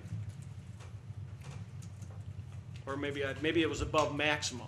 Those are the ones you said you would red circle? Pardon? Maximum. Could you explain that part? Yeah, let me try. Because, I do it all the time, and it's sort of second nature to me, but it's not to you, and I understand that. There are a couple of things that are important in this table. First of all, I use the market estimate to establish the pay plan by doing linear regression against the job evaluation score for that job. And the notion is that how we rate the job should be a reasonable predictor of what the market's paying it. Okay? And when you look at that chart that I had that's on the next page, we got a correlation coefficient of 88, which means that 88% of the variance in pay is explained by job evaluation results. That's good. That's good news. All right. What I want to look at, though, structurally, is what's the relationship as well between the current pay plan and the market estimate. And so I do that two different ways. One is I want to see what your current midpoint of the pay plan, your current pay plan, how that stacks up relative to the market estimate. And I do that for all these jobs, and down at the bottom I say, well, we're about 90%. So on average, our current midpoints are sitting at about 90% of market estimate, which means that our pay plan itself relative to the market is a little low, right? Structurally. But then when I look at what people are making, or I look at the market, I look at the maximum of the range, and most of your employees, the vast majority are at the max. They're maxed out, okay? So when I look at the maximum rate and compare that to the marketplace, then I want to see what that ratio looks like. And so when I look at the max of the grade, the average is 105%. So our people actually, those people who are maxed out are sitting at about 100, on average, at 105% of the market. They're a little high. That's why they fall in that zone between the control point and the max of the new grade. So it tells me that structurally, and it makes sense because you haven't been giving any raises out, you've fallen below the market. You quit raising your structure several years ago, and others didn't. Some others didn't. And so as a result, your structure fell a little behind the marketplace. But because your steps were so aggressive in terms of people getting to the max, the actual pay you were paying out was greater than the market on average. That gives us some room. That's why I say we've got some room to do this before we fall behind in terms of actual pay. We got a little room to get it right. And I normally figure it takes about 2 years once you get at it to put in a decent pay for performance system, because first you got to put in performance management and get it right before you tie pay to it. And the first go around you probably want to do with bonuses anyway, so whatever mistakes you make, you don't perpetuate them. Give yourself an opportunity to do it wrong, and then you put it in as a permanent feature. And hopefully 2 years from now, the economy will have started to recover in our sector, and we'll be in a position to start talking about some meaningful pay raises again. But I wouldn't take that one to the bank quite yet, because the real estate market looks like it's probably 3 to 4. And so much of who we are, even though our sales tax revenue may go up, our real estate values are going to be pretty sluggy probably for 3-4 years. So the pay range, I mean, I understand what you're saying as far as because of our steps, has allowed the employees to get to the upper limit of Right. the pay range, or Right. the window. Right, a little high relative to market. But right now, if I'm reading this correctly, you have 13 positions that are below that. And I think what I'm understanding your suggestion is for us on a pay adjustment plan is to address those 13, whereby maybe leaving the 26 alone. Well, we're dealing here with ranges and averages, and so what happens is that because we're dealing with averages and so forth, and some people will be a little high, some will be a low, here's what we're concerned is, and this is the way I've explained it to employees too. When it's all said and done, the question is the range of pay to which your job has been assigned, the min to the max, a reasonable reflection of what you can make in a comparable county doing what you do? Not spot on, not exactly there, a reasonable reflection of where you are. And can it be reasonably administered so that your performance can be rewarded and recognized and you could advance within your pay range, so you actually have some expectation someday of getting at the max or close to the max? And we'll see. So although some positions are low relative to their max comp rate is low and some are higher, it has to be seen in the context of the pay range that they're going to be put in. And so if you're doing the next piece of analysis, you would now look at those benchmark jobs and you'd say, well, and here's the new pay range, min to max, that we provided to you. And how does that relate then to the market data that I provided here? You know, where are we sort of in that scheme of things? And quite often what people will do in managing and pay for performance systems is the size of the raise is available to you in a performance management system is in part a function of where you are in the range. In other words, your entitlement to the same performance lower in the range may end up giving you a larger percentage increase than being higher in the range because you're already paid highly. See? And so it's skewed in that sense. But there are all kinds of options we can show you on how to manage that. First, we got to get the performance management done. I mean, I wouldn't dream of coming back to the board and talking about implementing pay for performance in terms of numbers and salaries and so forth until you were totally convinced that you had a good performance management system in place. Let me go right along that same line. You gave a plan going forward, but everything here is pretty much under the assumption that the window continues to move up. Given the economy and the outlook that's been going forward, we could be in a period of 7-8 years, let's say, of very stagnant Yes. raises or income levels. Yes. So when you talk about incentive, I got a feeling I know where you're going to go with this, but when you have someone that's at the max of their pay scale, and you're trying to change that because of there's nothing left to give for performance. And we're not going to, obviously, like you said, you're not going to lower their wages. Is there any plan or any way that would you recommend? You can bonus them. You can do it in cash, Okay. not basis sums. But that's not the answer I gave when I was asked that question in an employee briefing. I was asked the question exactly that. How do I motivate my staff if they're maxed out to perform at a higher level if they're already at the max rate? I said, well, that's because you're focusing on the pay. You're not focusing on the fact you've got a job.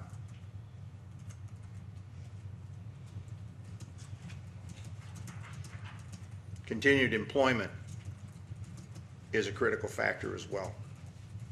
And I mean, you know, we really have gone through an era where that's not been on the table. And I think it's on the table now.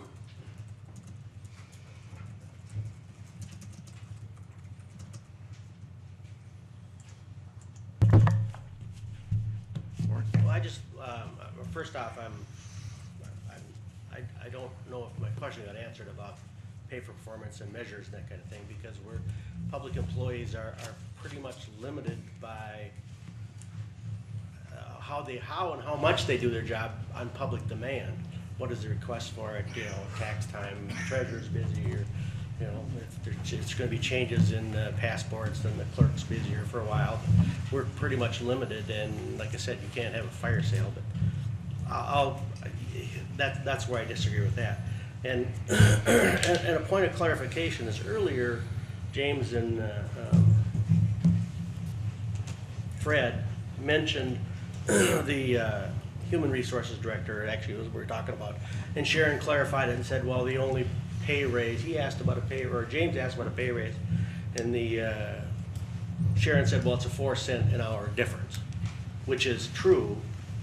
But what didn't get said, and I think that's where the question was, is what is the future of that position based on this pay grid? And this pay grid basically is a fixed step rate to the midpoint. Right. And after that is pay performance. Right. Well, currently it's a 4-cent an hour difference. But then next year it goes up $1 an hour, which is $2,000. And in 4 years or 5 years, that pay will go up $12,000 or $13,000, not counting any, whatever you call them, pay raises, it's just like a 2% raise every year, if that's what it is. Based upon that, the answer isn't not only 4 cents an hour today, but it's between $13,000 and $20,000 annually 5 years from now. And that will bring the position up to market competitiveness, provided the employee earns every single dime. They don't have to earn it for the next 5 years. Oh, yeah. Your performance has got to meet expectations each and every year in order to get a step increase. And there will be performance expectations, and they won't be the performance expectations that have been on the job so far.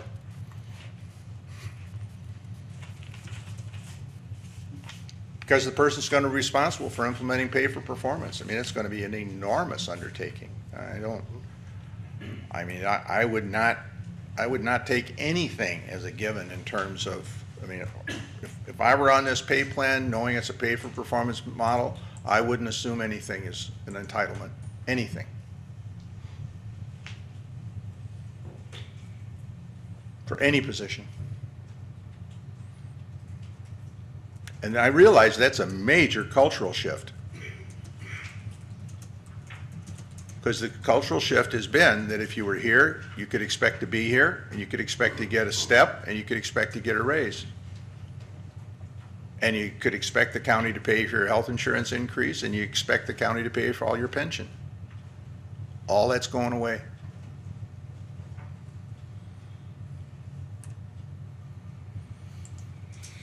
It's a tough love pay plan.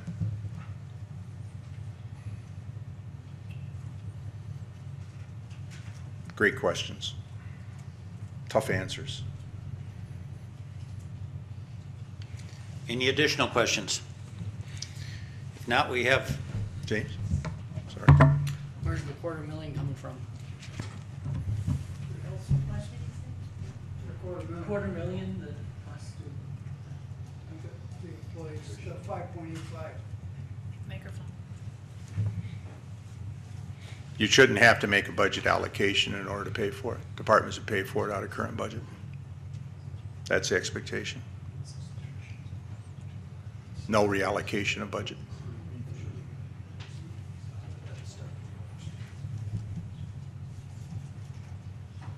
If there are no additional questions, I think we're prepared to vote. The item in front of us is the resolution approving non-represented employee pay plan. This comes on a motion from Supervisor Norton Baumann with second from Supervisor Malik. Is your second in there? Yeah. Is it?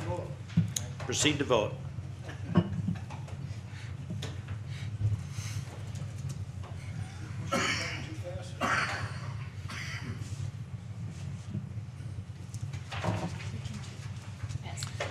And the resolution is adopted 13-2.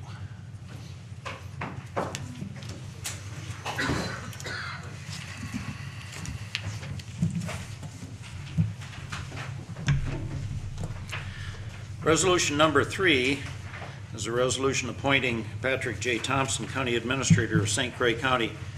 I think most of the supervisors are aware of the process of how we got here. For those that may be watching this at home, just let me give a very brief summary of how we arrived at this date.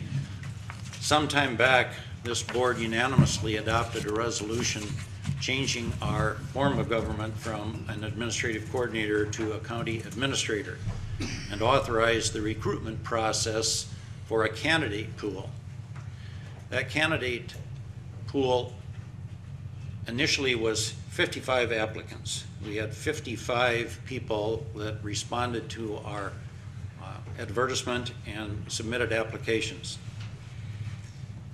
An interview panel and committee began to windrow that down and started with 55 applications and brought that down to 28, and then asked of those 28 for a written response to a pay per performance structure, their experience, their proposal, and their responses to that written question were evaluated by that interview committee, and the 28 were then further reduced to 10.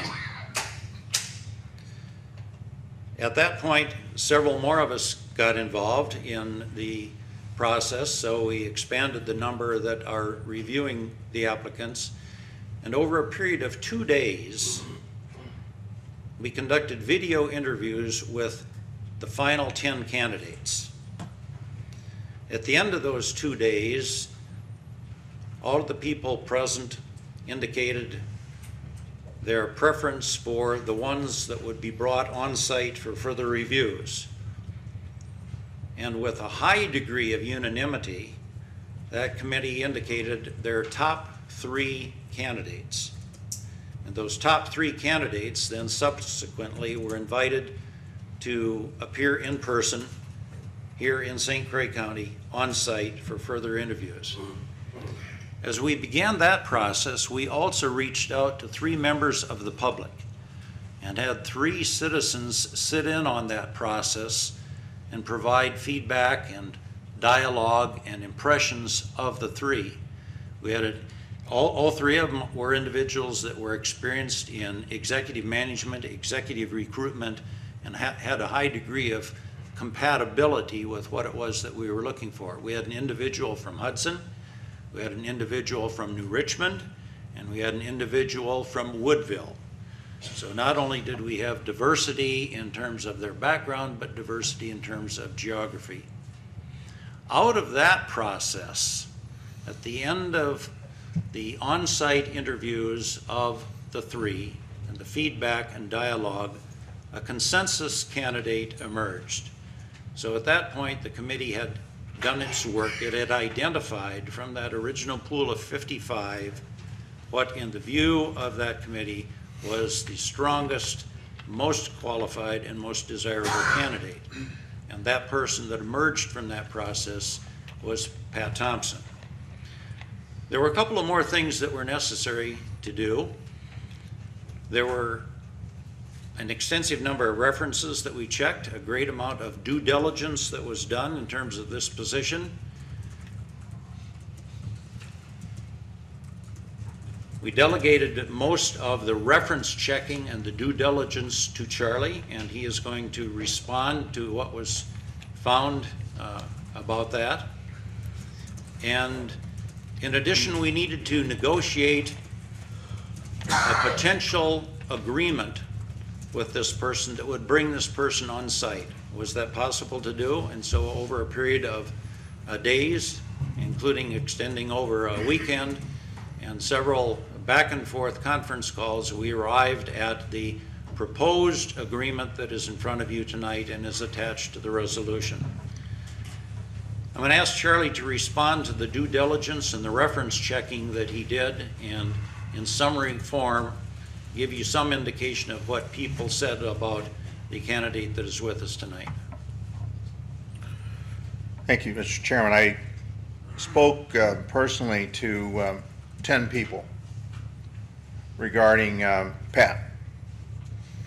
And first of all, I've known Pat and was thrilled to see his application come in. I wasn't very involved in the early screening process at all, but I had looked at some of the early ones, and that included Pat's. And I've known Pat professionally for, I don't know, Pat, maybe 30 years, probably. I don't think we've talked to each other in 25.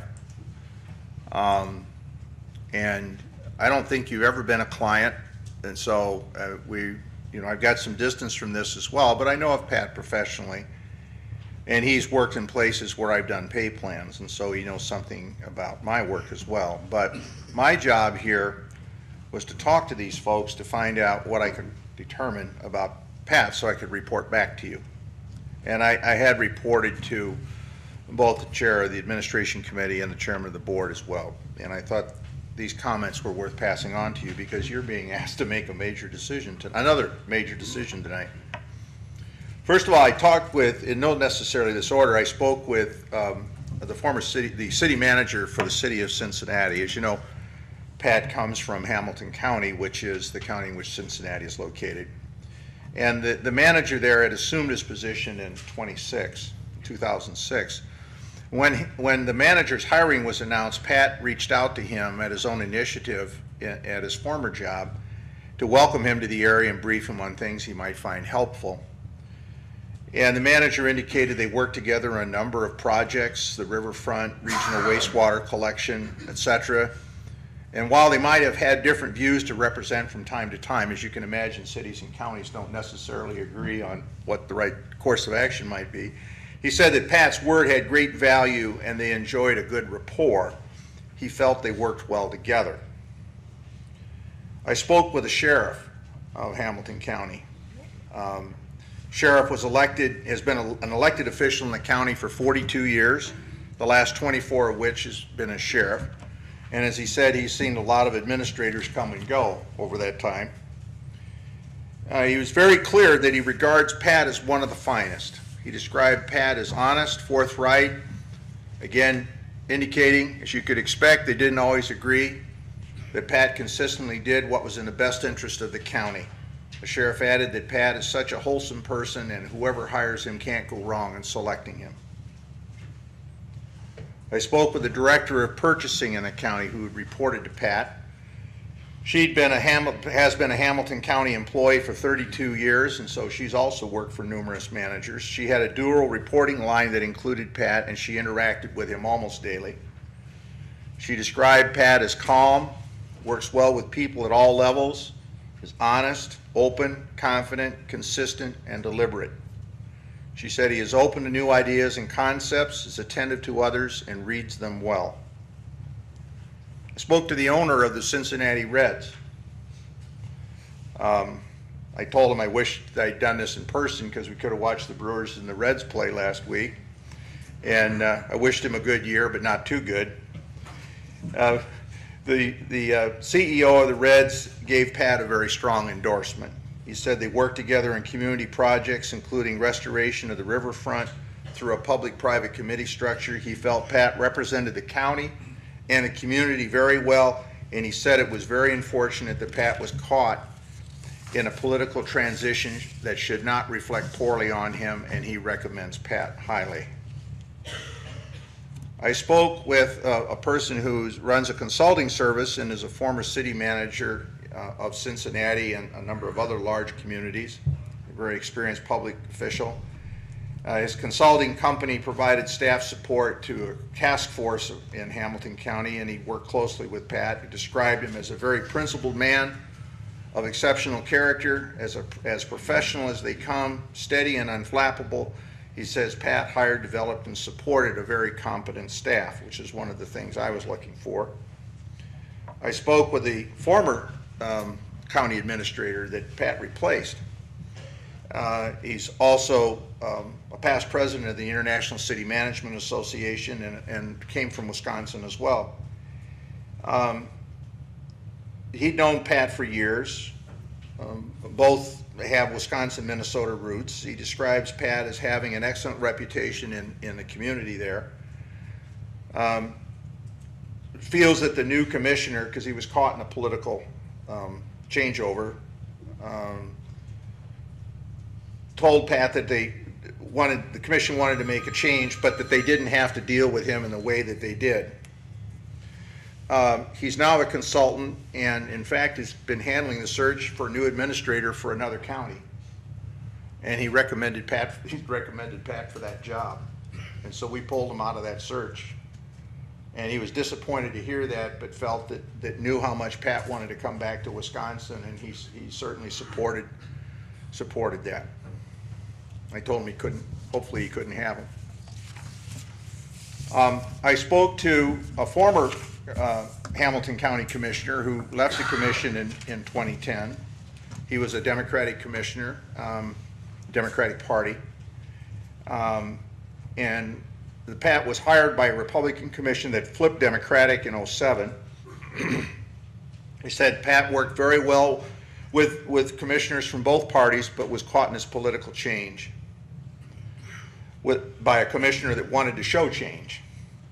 He received a very strong performance evaluation in last December, just before his employment was terminated.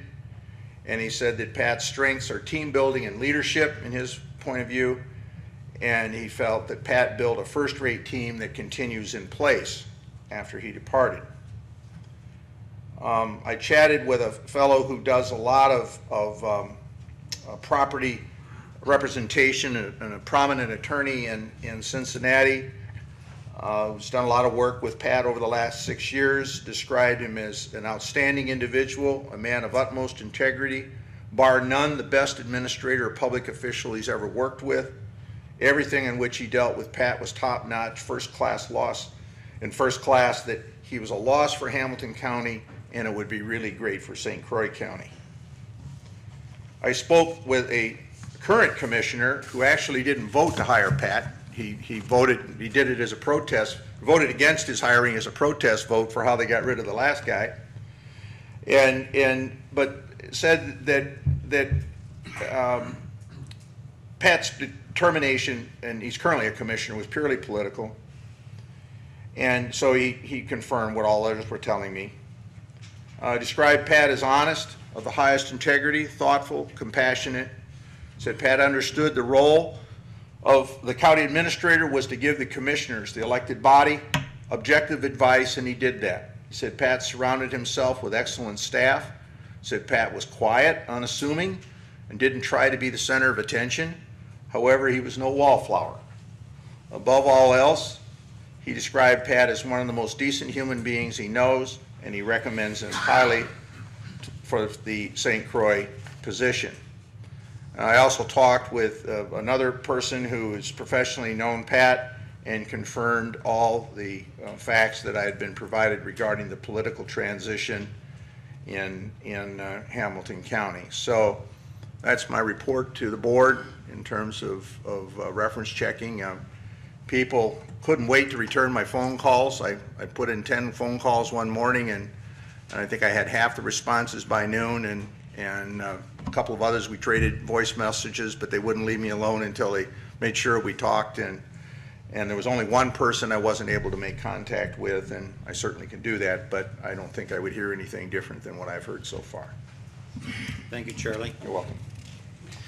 I made one additional phone call, and my experience was a little bit different. The difference was this person was not anxious to talk to me. Charlie has indicated that there was a change in the political structure of the Hamilton County Board. Different than this one, there are 3 commissioners.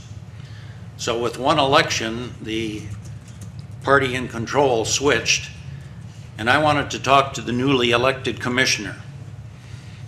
That person ultimately did talk to me, but somewhat reluctantly. I had to wade through a couple of administrative assistants, and I finally had to get the agreement of a couple of the commissioners that yes, they would in fact talk to me because I was not doing reference checking. I wanted to talk specifically to the newly elected commissioner. In response to my question of the non-renewal of Pat's contract, there was a bit of protestation from the newly elected commissioner because he said, well, you need to understand I didn't work with Pat. I was just elected. And I said, yes, I understand. That's why I'm calling you. How could you not renew his agreement based on any performance?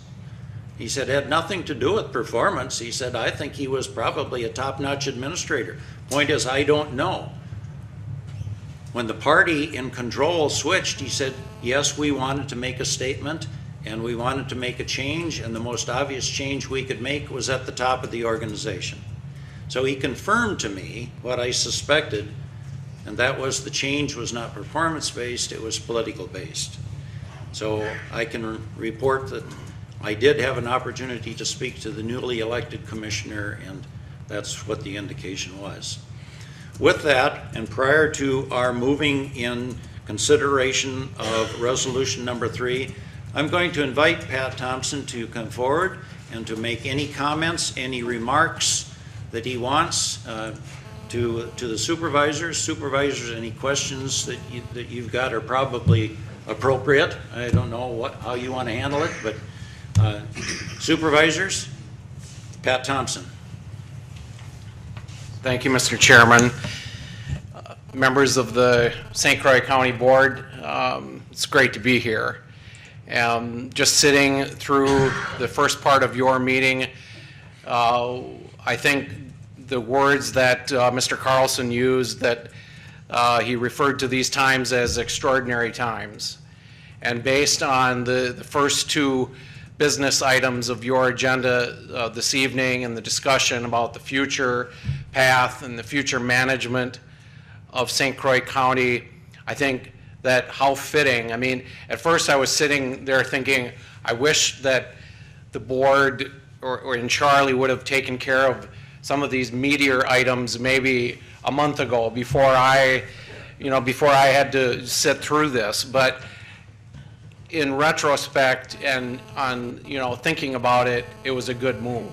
I think how fitting when we're charting a new path for the management of St. Croix County that in the same breath, literally, you will be bringing in, hopefully, your new administrator to take the baton, to carry the baton, to take the work that you have done as a board and you as a chairman, and bringing in some outside help to chart a new path. What better time for someone to come in and take over and take the baton and run with it. I'm not going to dwell on the past. And first of all, I've worked with a lot of headhunting firms and executive search firms. I've never seen such a thorough job that has been done on this specific task. And I mean, it's a little bit interesting to sit through that report that Charlie just gave on many of the people that I've worked with over the past 5 years in Cincinnati. It's a little bit humbling to hear some of the remarks that were made, but it's a reflection of what I will try to bring to St. Croix County. I won't dwell on the past. You all have a copy of my professional resume, and it goes into detail about my experience in Wisconsin. I'm really a Wisconsin native. I was born across the river in Minneapolis, but when I was a young boy, my family moved to Stevens Point, Wisconsin. And so I grew up in Wisconsin. I went to undergraduate school in Wisconsin, in Eau Claire. I went to graduate school at the UW-Madison School of Public Policy. I started off my career working for the city of Madison, furthered my career in 2 different county governments in Wisconsin, in Dunn County, our next door neighbor here, and then in La Crosse County. Then I got kind of the itch to expand and see, if I could apply these principles of public administration outside of the state. And so I ventured out west for a couple years in Colorado, and then most recently in Cincinnati, Ohio. And that was a good experience because I was able to further my career. I was able to apply some of the principles I've learned. But deep in my heart, where the most important decisions are made, for me at least, I felt that there was something missing. And I felt a sense of loss in the fact that, I was missing what was happening in Wisconsin. And, most recently, at the state level, the news, even in Ohio, was all Wisconsin, what was happening here at the state level. A lot of what is happening is already impacting our operations in St. Croix County, and will continue to, as Mr. Carlson has alluded to on several occasions tonight. But a sense of longing, a sense of missing the state of Wisconsin. So when the opportunity came along, as Mr. Carlson represented, I was in a couple different job opportunity application, certain stages of the process. But when the St. Croix County job came open, and I told this to Sharon's committee when I interviewed before them, that there aren't many jobs in the state of Wisconsin at this level, at the county level, that would be this appealing or this attracting to me to come back. This is certainly one of them. This is the job, as far as I'm concerned, right now in the state of Wisconsin in my line of work.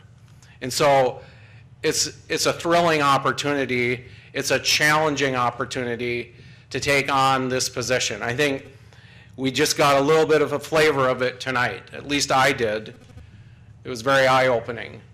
I know exactly what I'm getting into. You have a great board, you have great staff from what I can see, but we can do better, and we can take the initiatives that have been outlined and discussed this evening, and we can implement the pay study that you just adopted. It will be a challenge. I know that the board is very interested in strategic planning. And so one of the initiatives that we will be discussing in the next few months is a process to go through a strategic planning as a board, as an administration, working together, as a management team. It's not just going to be a board-driven strategic plan. It's going to be the administration working with the board to try to put together a long-range plan of where we want to be. Where does the county want to be in 3 to 5 years? It'll be a big task, but it's something that we should do, and we can do a good job with that. I would like to ask those committee members that you're meeting me tonight for the first time, that were not part of the committee structure that did the in-depth interviews with me, asked a lot of questions and did a lot of probing. I would like to ask county board supervisors that weren't involved in that, if you have questions of me that I can try to answer for you before you make a decision on my hiring.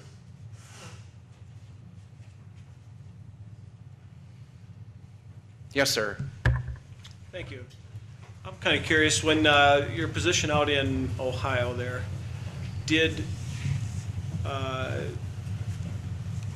you serve under multiple administrations, or was it, my understanding is that it went from you must have had, of a 3-member board, you had 2 Democrat, maybe 1 Republican, and it was one that switched, which swayed the board in a different direction. I'm just curious, were you serving under a previous administration? Was the makeup of the administration always the same? I was serving as county administrator in Jefferson County, Colorado, and I received a call from a consulting firm that was looking for, trying to develop an applicant pool for Hamilton County, Ohio. And I'll try to make a long story short. I, at that time, was not looking to move. I was, in a good situation in Colorado and Jefferson County. I gave the consulting firm some names. They called back after a few days and asked if there was any possibility that I would be interested in the position. I told them that at that time I was not, but that if they were to access or to go online, they would be able to look at my resume. If board supervisors, if the commissioners were interested, that they would, that they could, they knew where to find me. And so I'll get right to the point. I was hired in Hamilton County, Ohio by a Republican majority, 2 Republicans and 1 Democrat. There's a 3-member commission. After 1 year of serving in Hamilton County, the board flipped to a Democratic majority. And at that time, as Mr. Carlson pointed out, and he reference checked one of those the Democratic commissioner that was on the commission when I was hired, who did not vote for my hiring. When it flipped over to the Democratic majority after only being there 1 year, I thought, well, the board might make a change at that point. But no, the sole Democrat that did not vote for my hiring said, Pat, you have demonstrated over 1 year that you can work for both parties. And so we're not going to make a change. And so then for 4 years, I served under a Democratic majority. Last November, it flipped, and it became a Republican majority again. And as the chairman pointed out, there was a strong desire at that point politically for them to make a bold statement or a bold change, and they did. I mean, they took that action. I don't know, I won't get into the politics of it. I don't know if I would describe it as a bold action, but I will say that they were certainly within their legal rights to take the action that they did, and they did. Well, where I was kind of trying to go with that whole line of thinking was, do you believe that Ohio, in Hamilton County right now, and the atmosphere is very similar to what's going on here in Wisconsin as far as, well, just the stress that both the private and public sector are under? And how would you correlate, if they are similar, or how would you feel that you would have attacked things there to try to get it under control, much like what you would propose to do here? Given like I say, the stress that we're under, and the budget constraints, and knowing that Madison certainly isn't going to be handing out any more frosting on the cake, there's going to be your challenge. When I assumed the position in Hamilton County, Ohio, that was 5.5 years ago, almost going on 6 years. At that point, there was not any of the unrest that we're seeing now at the state level. But we certainly, when I came in, and that was one of the reasons why they were very positive on my hiring, was because of the fact that the county was in dire financial shape 5.5 years ago. And so they needed someone to come in as county administrator that would be able to financially look at departments' budgets and make budgetary decisions to try to right size the financial. The county was in a steep economic decline. They were relying solely on budgeted reserves to balance.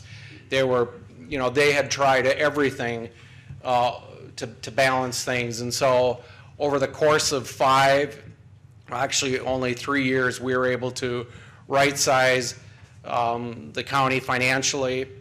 But most recently, the state of Ohio is going through a very similar discussion at the State House, very similar to Wisconsin, with a Republican governor, Governor Kasich, who was elected on pretty much the same, I think, a lot of the same types of issues that are being discussed in Wisconsin are currently being discussed in Ohio regarding collective bargaining and the future of collective bargaining in the state of Ohio. There's slight differences between the two states. I think Ohio is dealing with law enforcement, police, and fire a little bit differently than the state of Wisconsin, but very similar issues between the two states. Mm-hmm.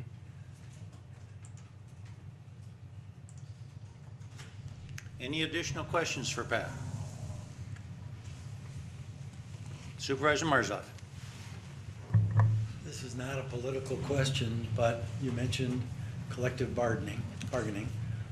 When I was younger, in 1947, during the Eisenhower administration, the Taft-Hartley labor law was enacted, which protects workers' rights with respect to collective bargaining. And as far as I know, that law is still on the books, and I don't understand how our governor can take the initiative to remove those rights from public workers. Can you comment on where you stand with respect to collective bargaining, if that's an appropriate question to ask in this forum? I've worked in both environments. Colorado was a totally at-will state for municipal county employees, so there were no collective bargaining units. Most of my experience was in Wisconsin and Ohio, which both has strong collective bargaining. My personal feeling is that that there is a role for that historically has been part of our tradition.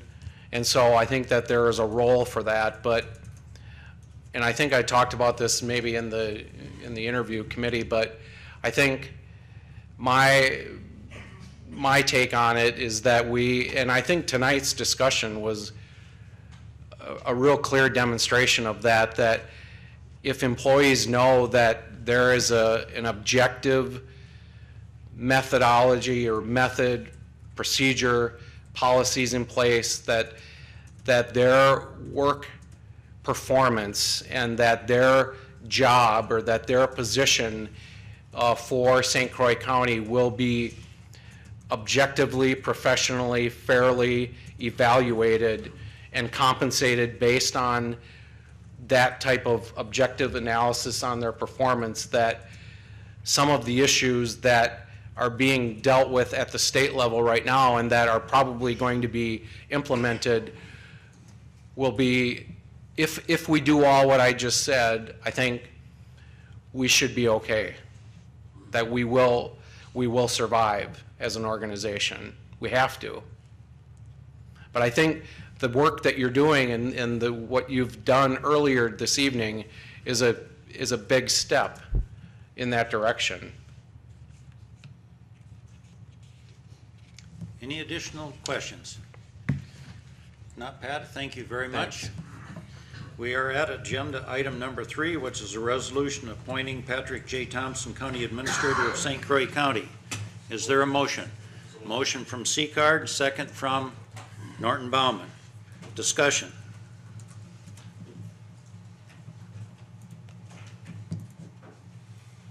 James. I wonder how we can afford this level of payment. If we look at other counties, there is one county that, La Crosse, that pays quite a bit more than this is proposed.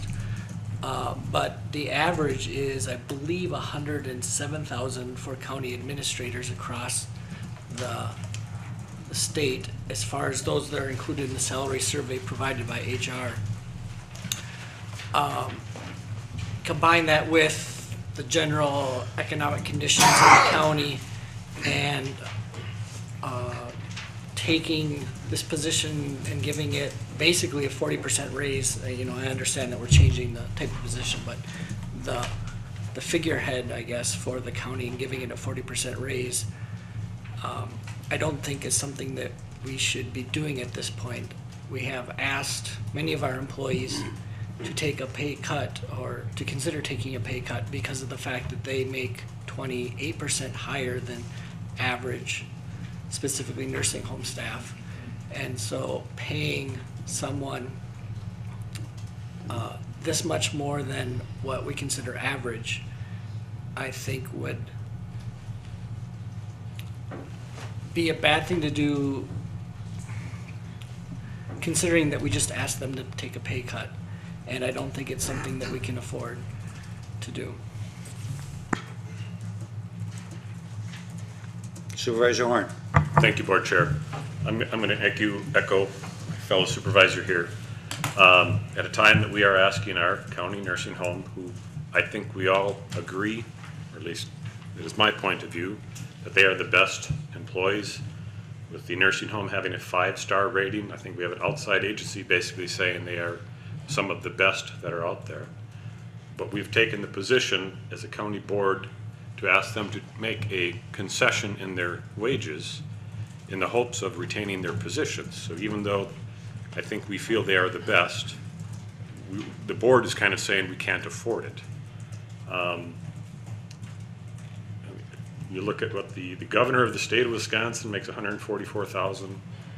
Supreme Court justices in the state of Wisconsin are at about $144,000. And again, this is nothing against Mr. Thompson. Obviously, he's very qualified. Many people speak many and great things about this gentleman, so it's nothing against him personally. It's, can we afford this? I'm of the opinion that we cannot. So, I guess that's it. Supervisor Zathar? And it pains me to say this, because I think Pat's would be a good fit and a good employee, but I'm agreeing with the other two people, is that we're in extraordinary times and circumstances. I mean, we're, like Fred says, we're asking people to take pay cuts. You know, we've got, we were first told that, or we were hoping that we could hire somebody without increasing that budget line item, because we were paying excessively for an administrative coordinator. You know, and you know, in light of the nursing home sacrifices, when you're looking at a bonus of achievement goal of $15,000 for developing a strategic plan, $15,000 for implementing a pay performance plan, I think those are part of the job. I don't know why you'd pay extra for doing the job. And then again, the third year with $160,000, that's a $25,000 increase. That's if you don't count the $30,000 bonus you got 2 years.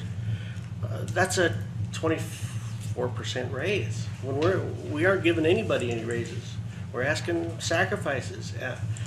$18,000 for moving expenses, $100 a day for per diem. It goes on and on and on.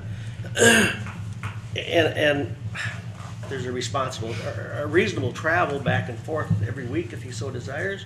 I think we had many candidates. We had we came up with I think the top two in discussions.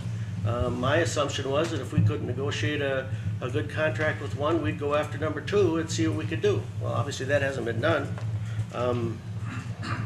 And I'm looking down the line a couple months, and you know, with that kind of responsible position, I'm sure they're gonna request a executive secretary, an administrative secretary, and that's gonna be another X amount of dollars. We can't, like I said, I think it'd be wonderful. We just can't afford it.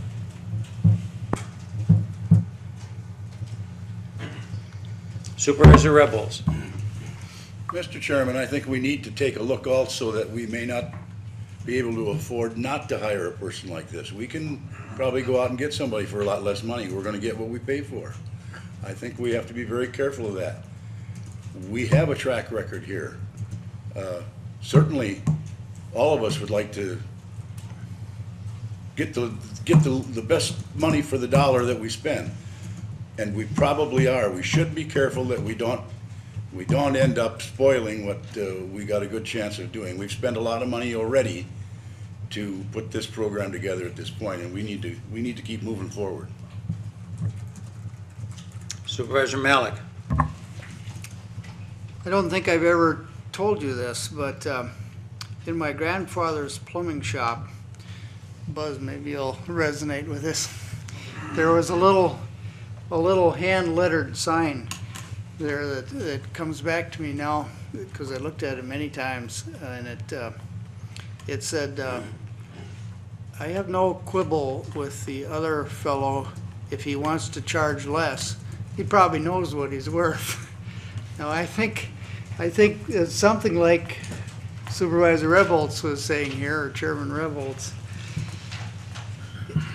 Paying for leadership is a dicey thing, and it's not something you can always do math on well. But it's such an intangible thing, but I'm convinced that's what we're doing here. We're asking to make this a different county in a number of ways. It'll be unrecognizable within a few years. That transition, while it overall will save money for our citizens and give greater benefit, it would not be surprising if it costs for the leadership at the top. In the corporate world, we have countless examples of things like that. They bring in chief executives to failing companies and offer them huge amounts to turn things around. And people, when that happens, say, well, wait a minute, you're bringing this person in, and first thing he's going to do is lay off 20% of the workforce. Where's the equity in that? And that there's some rationale for it, and a pragmatic aspect of it that it works. I guess nobody said this, but Mr. Thompson is taking a very dramatic decrease in pay to accept this job. And he's doing it because he likes the challenge and he likes getting back here in western Wisconsin and close to his family. I think rather than looking that horse in the mouth and criticizing its teeth or something, to use other metaphors, we should be taking advantage of this opportunity and not caviling over the $135,000 salary. And the bonuses will be well worth it if we get delivery of a good, sound strategic plan that can provide the framework for prioritization of what stays and what goes and what's really core to what we're doing around here, and that leads us to make principled decisions about reducing if we have to reduce things. That strategic plan will be critical to our future success. And we've already talked about the performance for pay. I don't want to belabor that, but it has also enormous potential for employee morale in hard times. I don't begrudge the man the money at all.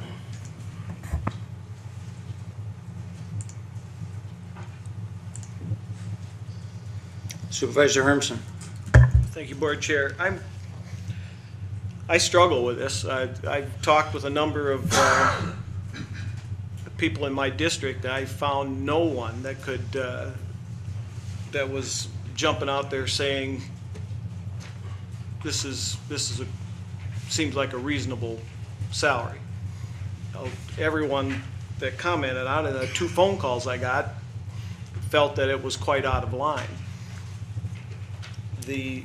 And I looked at it this way, just taking what we paid the administrative coordinator, who we were under the impression was quite well paid and could have maybe been classified as outside the range.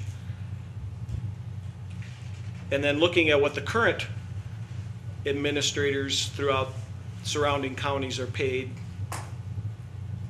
I looked at it from a budget standpoint saying, well, okay, just the difference from what we paid before to what we're going to now, how many more homes would that take to just to pay the increase? My home, I figured mine was kind of the run-of-the-mill average, and my county taxes are roughly about $1,000 a year. So looking at from this standpoint, did we put up 15 new homes this year to go towards just staying even, just to make his base pay? And then we'd have to be another 15 new homes just for the incentive or the performance bump that if he meets that criteria. I guess where I'm coming from is I look at the pay scale also that Charlie handed out, and we look at the median household income for our county is only $69,000 a year. Boy, is one person worth more than double that to handle St. Croix County of 600 employees?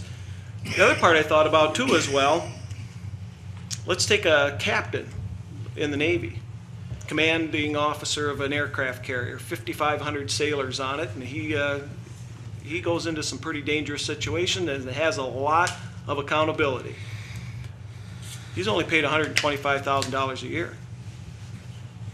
And like it was mentioned here, the governor for the state of Wisconsin's only paid $144,000.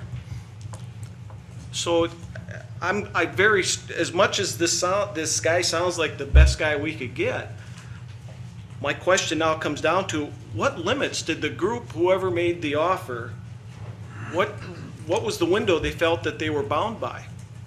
Did they, was there some upper limit where they just said no?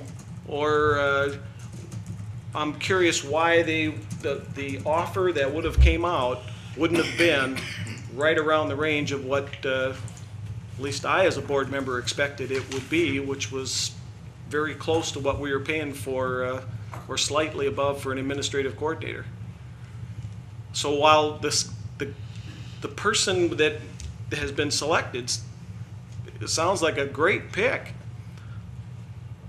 I'm very hard pressed to approve the contract. So that's where I'm at. Supervisor Norton-Baumann. Thank you, Board Chair. As Chair of the Administration Committee, I was involved in this process from day one, from the 55 down to 3 and the final interviews on all 3. I want the board to know that the final 3 interviews that we did, each of those candidates, we were looking at a minimum of $135,000. That's what the pay range is. That's what it was for the candidates that our committee felt were capable of doing this job. This is not a job, in our opinion, for a beginner or an on-the-job training program. Our county is facing turmoil, both internally and externally in this state. We need someone who's been through the mill and can handle the challenges that'll come forward. I do believe that with the pay performance that's put into this contract, that Mr. Thompson will undoubtedly earn his bonus. He will save this county enough money, I can predict it as sure as I'm sitting here. He will save us enough money that we can pay him his bonus and be glad that we're doing it. So I truly encourage this board to give this gentleman a chance to show us in 2 years what he can do. If at the end of that time we're not happy with his performance, there will probably not be another contract for him with the new base pay that this contract calls for. Give him a chance and trust the amount of work that's gone into interviewing the candidates that came to us. I think that's all I need to say. Thank you. Supervisor Marzov. Thank you, Mr. Chair. As I sit here and ponder this huge responsibility that we have in front of us, I wrote down the word Iacocca, as in Lee Iacocca, and I'm thinking about how a pearl is generated from a grain of sand. And that process takes time. What starts out as a grain of sand ultimately becomes a very precious stone, if not a commodity. When I think about Lee Iacocca, I chuckle because in listening to him give a speech years and years ago, I thought it was coincidental. He spells his name I-A-C-O-C-C-A. And in speaking to those to whom he was speaking, he said, "Do you know what that stands for?" And he responded, "I am chairman of Chrysler Corporation of America." And that was kind of a neat fit, I thought. And he became a wonderful leader that helped a struggling corporation get back on its feet. I'm sure he was paid very well for what he did, but I'm also sure that he was worth it. When I look at the credentials that Mr. Thompson brings to us, especially the financial parts of it, I couldn't agree more with what Chairman Rebholz said. Let's think about whether or not we can afford not to have someone of this caliber on board with us who can help us through these difficult times. I look at the selection committee, who started out with 55 candidates and selectively weeded through that population of well-qualified applicants, and finally came down to 1 out of 3 whom they have presented for our consideration this evening. I think it's incumbent upon us to put aside our doubts and to trust in those who have undergone this selection process and to give this gentleman the credit that I think he deserves.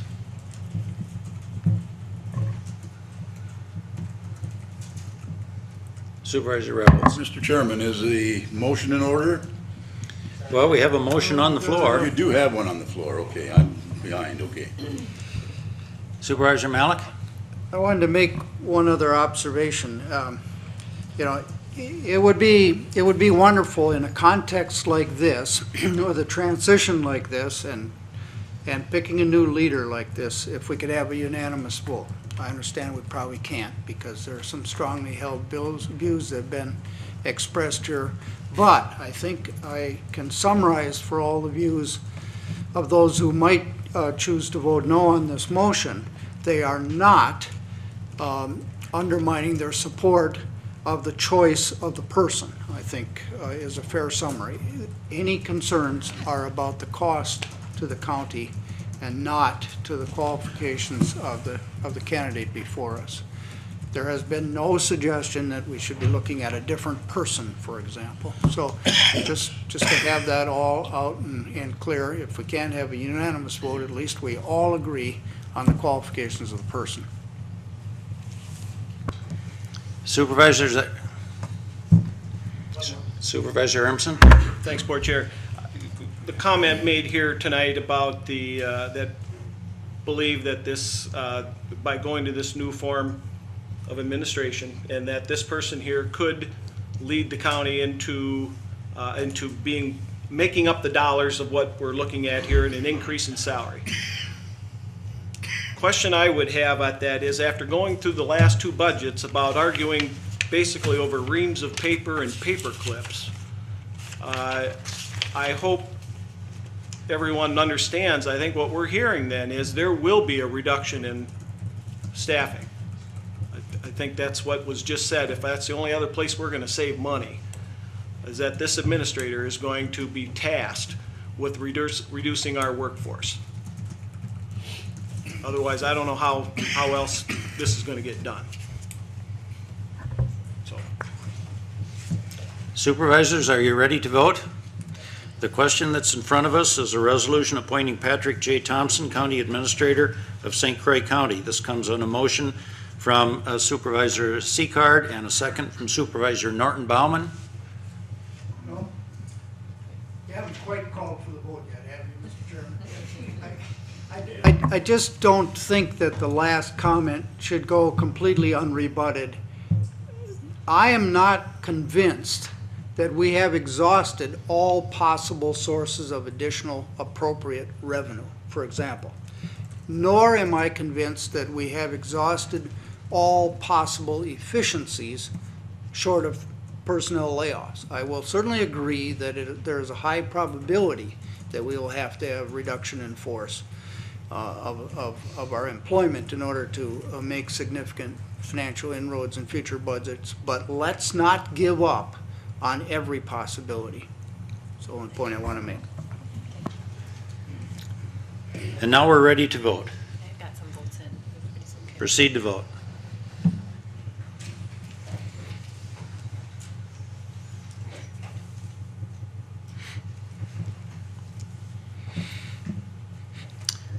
And the resolution is approved. And at this point, supervisors, we are going to stand informal for 5 minutes and take a break. We've been at this for a long period of time. We'll take a 5-minute break and then we'll proceed with the remainder of our agenda. Let's reconvene. We still have a number of items, supervisors. And I've been informed by building services that there are some security procedures on the doors that if we stick around here too much longer, it's going to create some difficulties. Stick around too much longer, we'll be in public protection. Because we start at 7 a.m. That is true. Tomorrow morning, 7 a.m. public protection, right.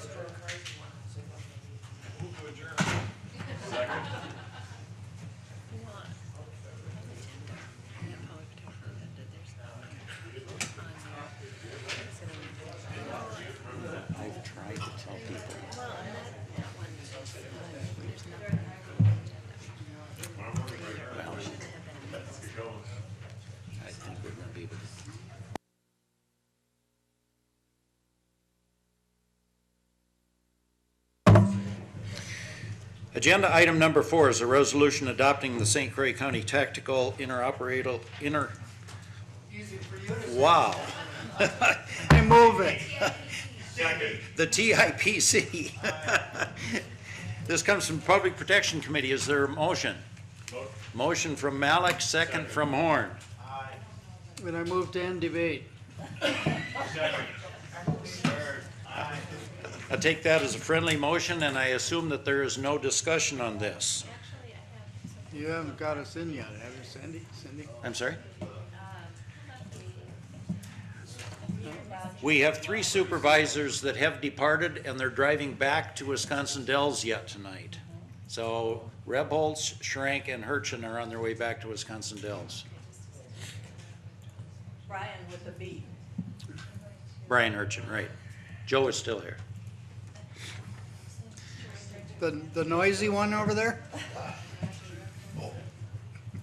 Got his second in? Just the 3 of them left? The 3 of them left. Ah. Okay. Now you got the second in? That's what I was gonna say. The second was Malik and Horn. Malik and Horn. Fred, your second in? Proceed to vote. Oh, vote no?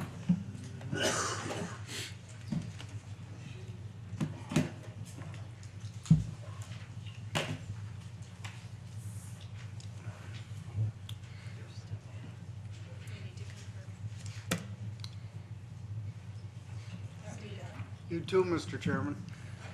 Do it again. You have to vote, Steve. Oh, goodness. The resolution is adopted. 12. Agenda item number 5 is a resolution acknowledging the obligation to comply with Wisconsin's open housing law. This also comes from Public Protection. Motion Horn, second Stauffer. Any discussion on this one? Supervisor Lucky. If I remember correct, if I may speak. Roger. Okay. If I remember correct, it's basically to conform with the CDBG grant that we have to have this, basically this motion or this resolution passed to receive the state and federal monies. There is no additional discussion. Do we have the second? Proceed to vote.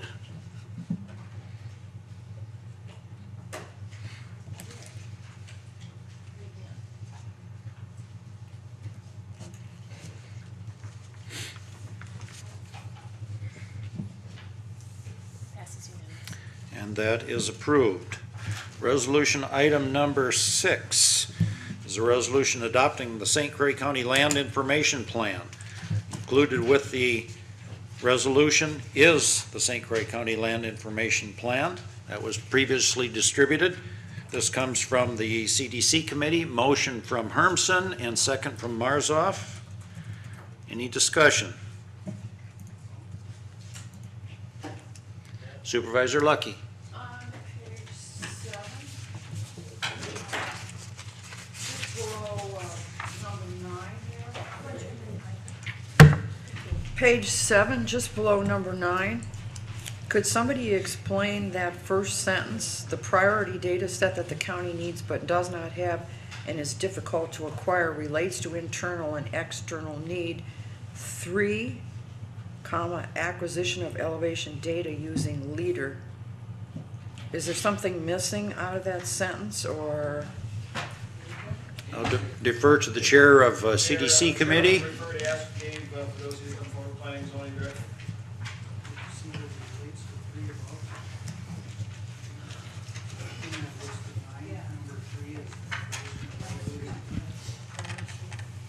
Yes, the refers to number 3 just above there. It's a priority for us to try to acquire in the next 5 years LIDAR, which is actually an acronym for light sensing radar. It is a remote sensing technique. It's currently the most popular way for acquiring elevation data. We have experienced ongoing problems with our new floodplain maps that are just like our old floodplain maps, only prettier, but the elevation data behind them isn't any better. And a number of counties around the state have acquired countywide elevation data that is through LiDAR that's adequate to acquire countywide topographic information, elevation data at 2-foot contours. And it's basically the only thing that prevents us from doing it is financially, but the price is going down, and we want to make it a priority out of our land records funds and programs to try to leverage additional funding outside from state or federal sources to accomplish that in the next 5 years. Supervisor Lucky? Could you talk a little bit about number 8 right above there? Yes, we have been working internally to develop applications with all of our permit information, both converting our permit files from paper files to digital files, and working on a software application that will allow us to manage all of that digitally, as well as take in all of our permit application information digitally.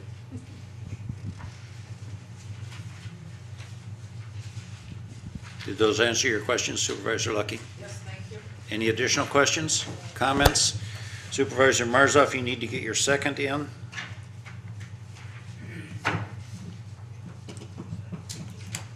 And proceed to vote.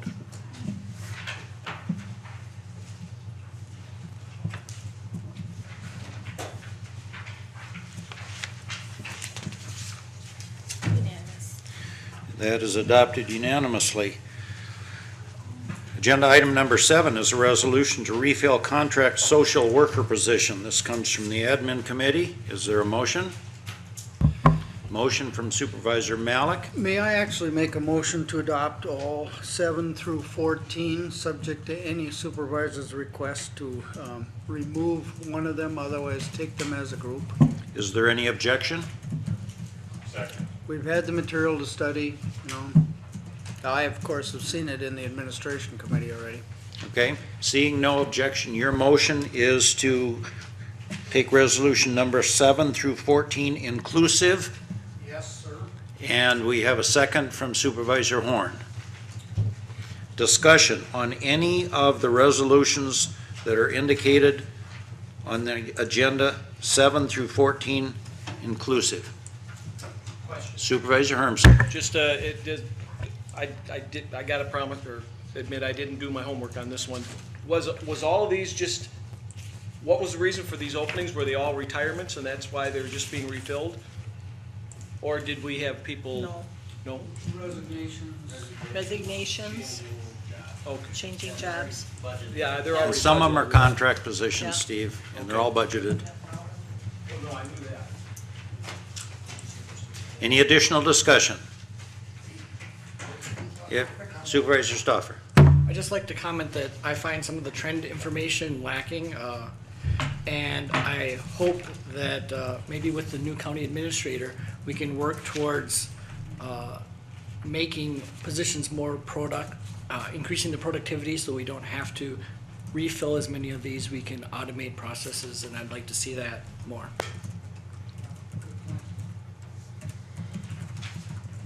Is the second in? Supervisor Horn has the second in. Proceed to vote, and you're voting on all the resolutions from 7 through 14 inclusive.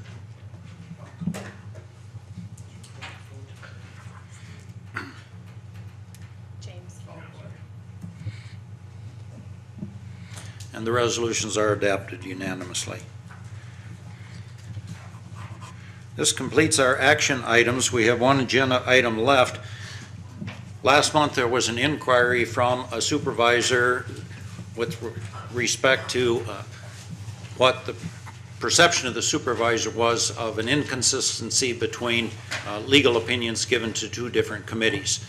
After considering how to handle that and not seeing an appropriate way to refer that to a committee, I simply asked Corporation Counsel to directly and briefly respond to the supervisor's inquiry about the consistency of the 2 opinions.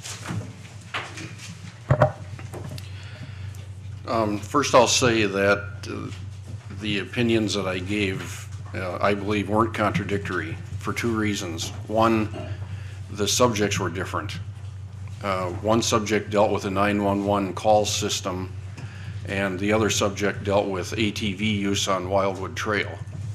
The second reason is that in regard to the 911 call system, I was asked to review a evaluation and decision-making process that was completed, and asked for my opinion as to whether or not they found that the process was adequate for what they had hoped to do. In the case of the ATV use of Wildwood Trail, what I had done was recommended to the Community Development Committee that they use a factor in their uncompleted evaluation process that I thought was important for the committee to consider when they did come to a decision. Thank you. Any announcements, correspondence, rezoning requests? No, are you gonna talk about WCA? Just briefly, yes. Okay. I have no correspondence or rezonings, but I have several resolutions that need administration committee members' signatures. Please don't forget and stop up here, please. Supervisors, I would call your attention to the 2011 WCA Annual Convention that is in Wisconsin Dells this year. The conference hotel is the Kalahari, but we're unable to get the state rate at the Kalahari, and so we have made 8 reservations. We are holding 8 reservations at Wintergreen Resort, where we are able to get the state rate. So do not accuse us of not being frugal.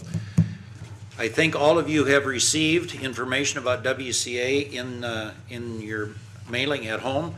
I encourage attendance and participation.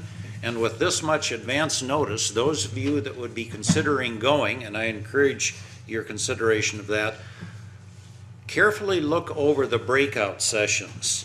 As much as possible, I would encourage us to spread ourselves out across as many sessions as we can get. Last year, I started to maintain a database of conferences or sessions or seminars that people have attended so that we can build up who might be a go-to person if a subject comes up.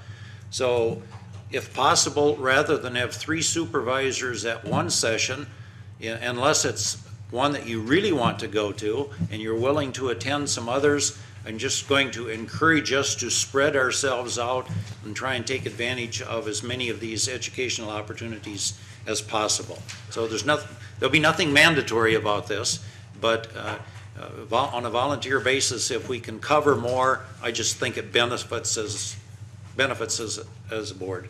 So, anything else from you? And I'd just like to add, if you're interested in going to give me your registration, and I will register you online. So, and the deadline for early registration is August 1st. August 1st.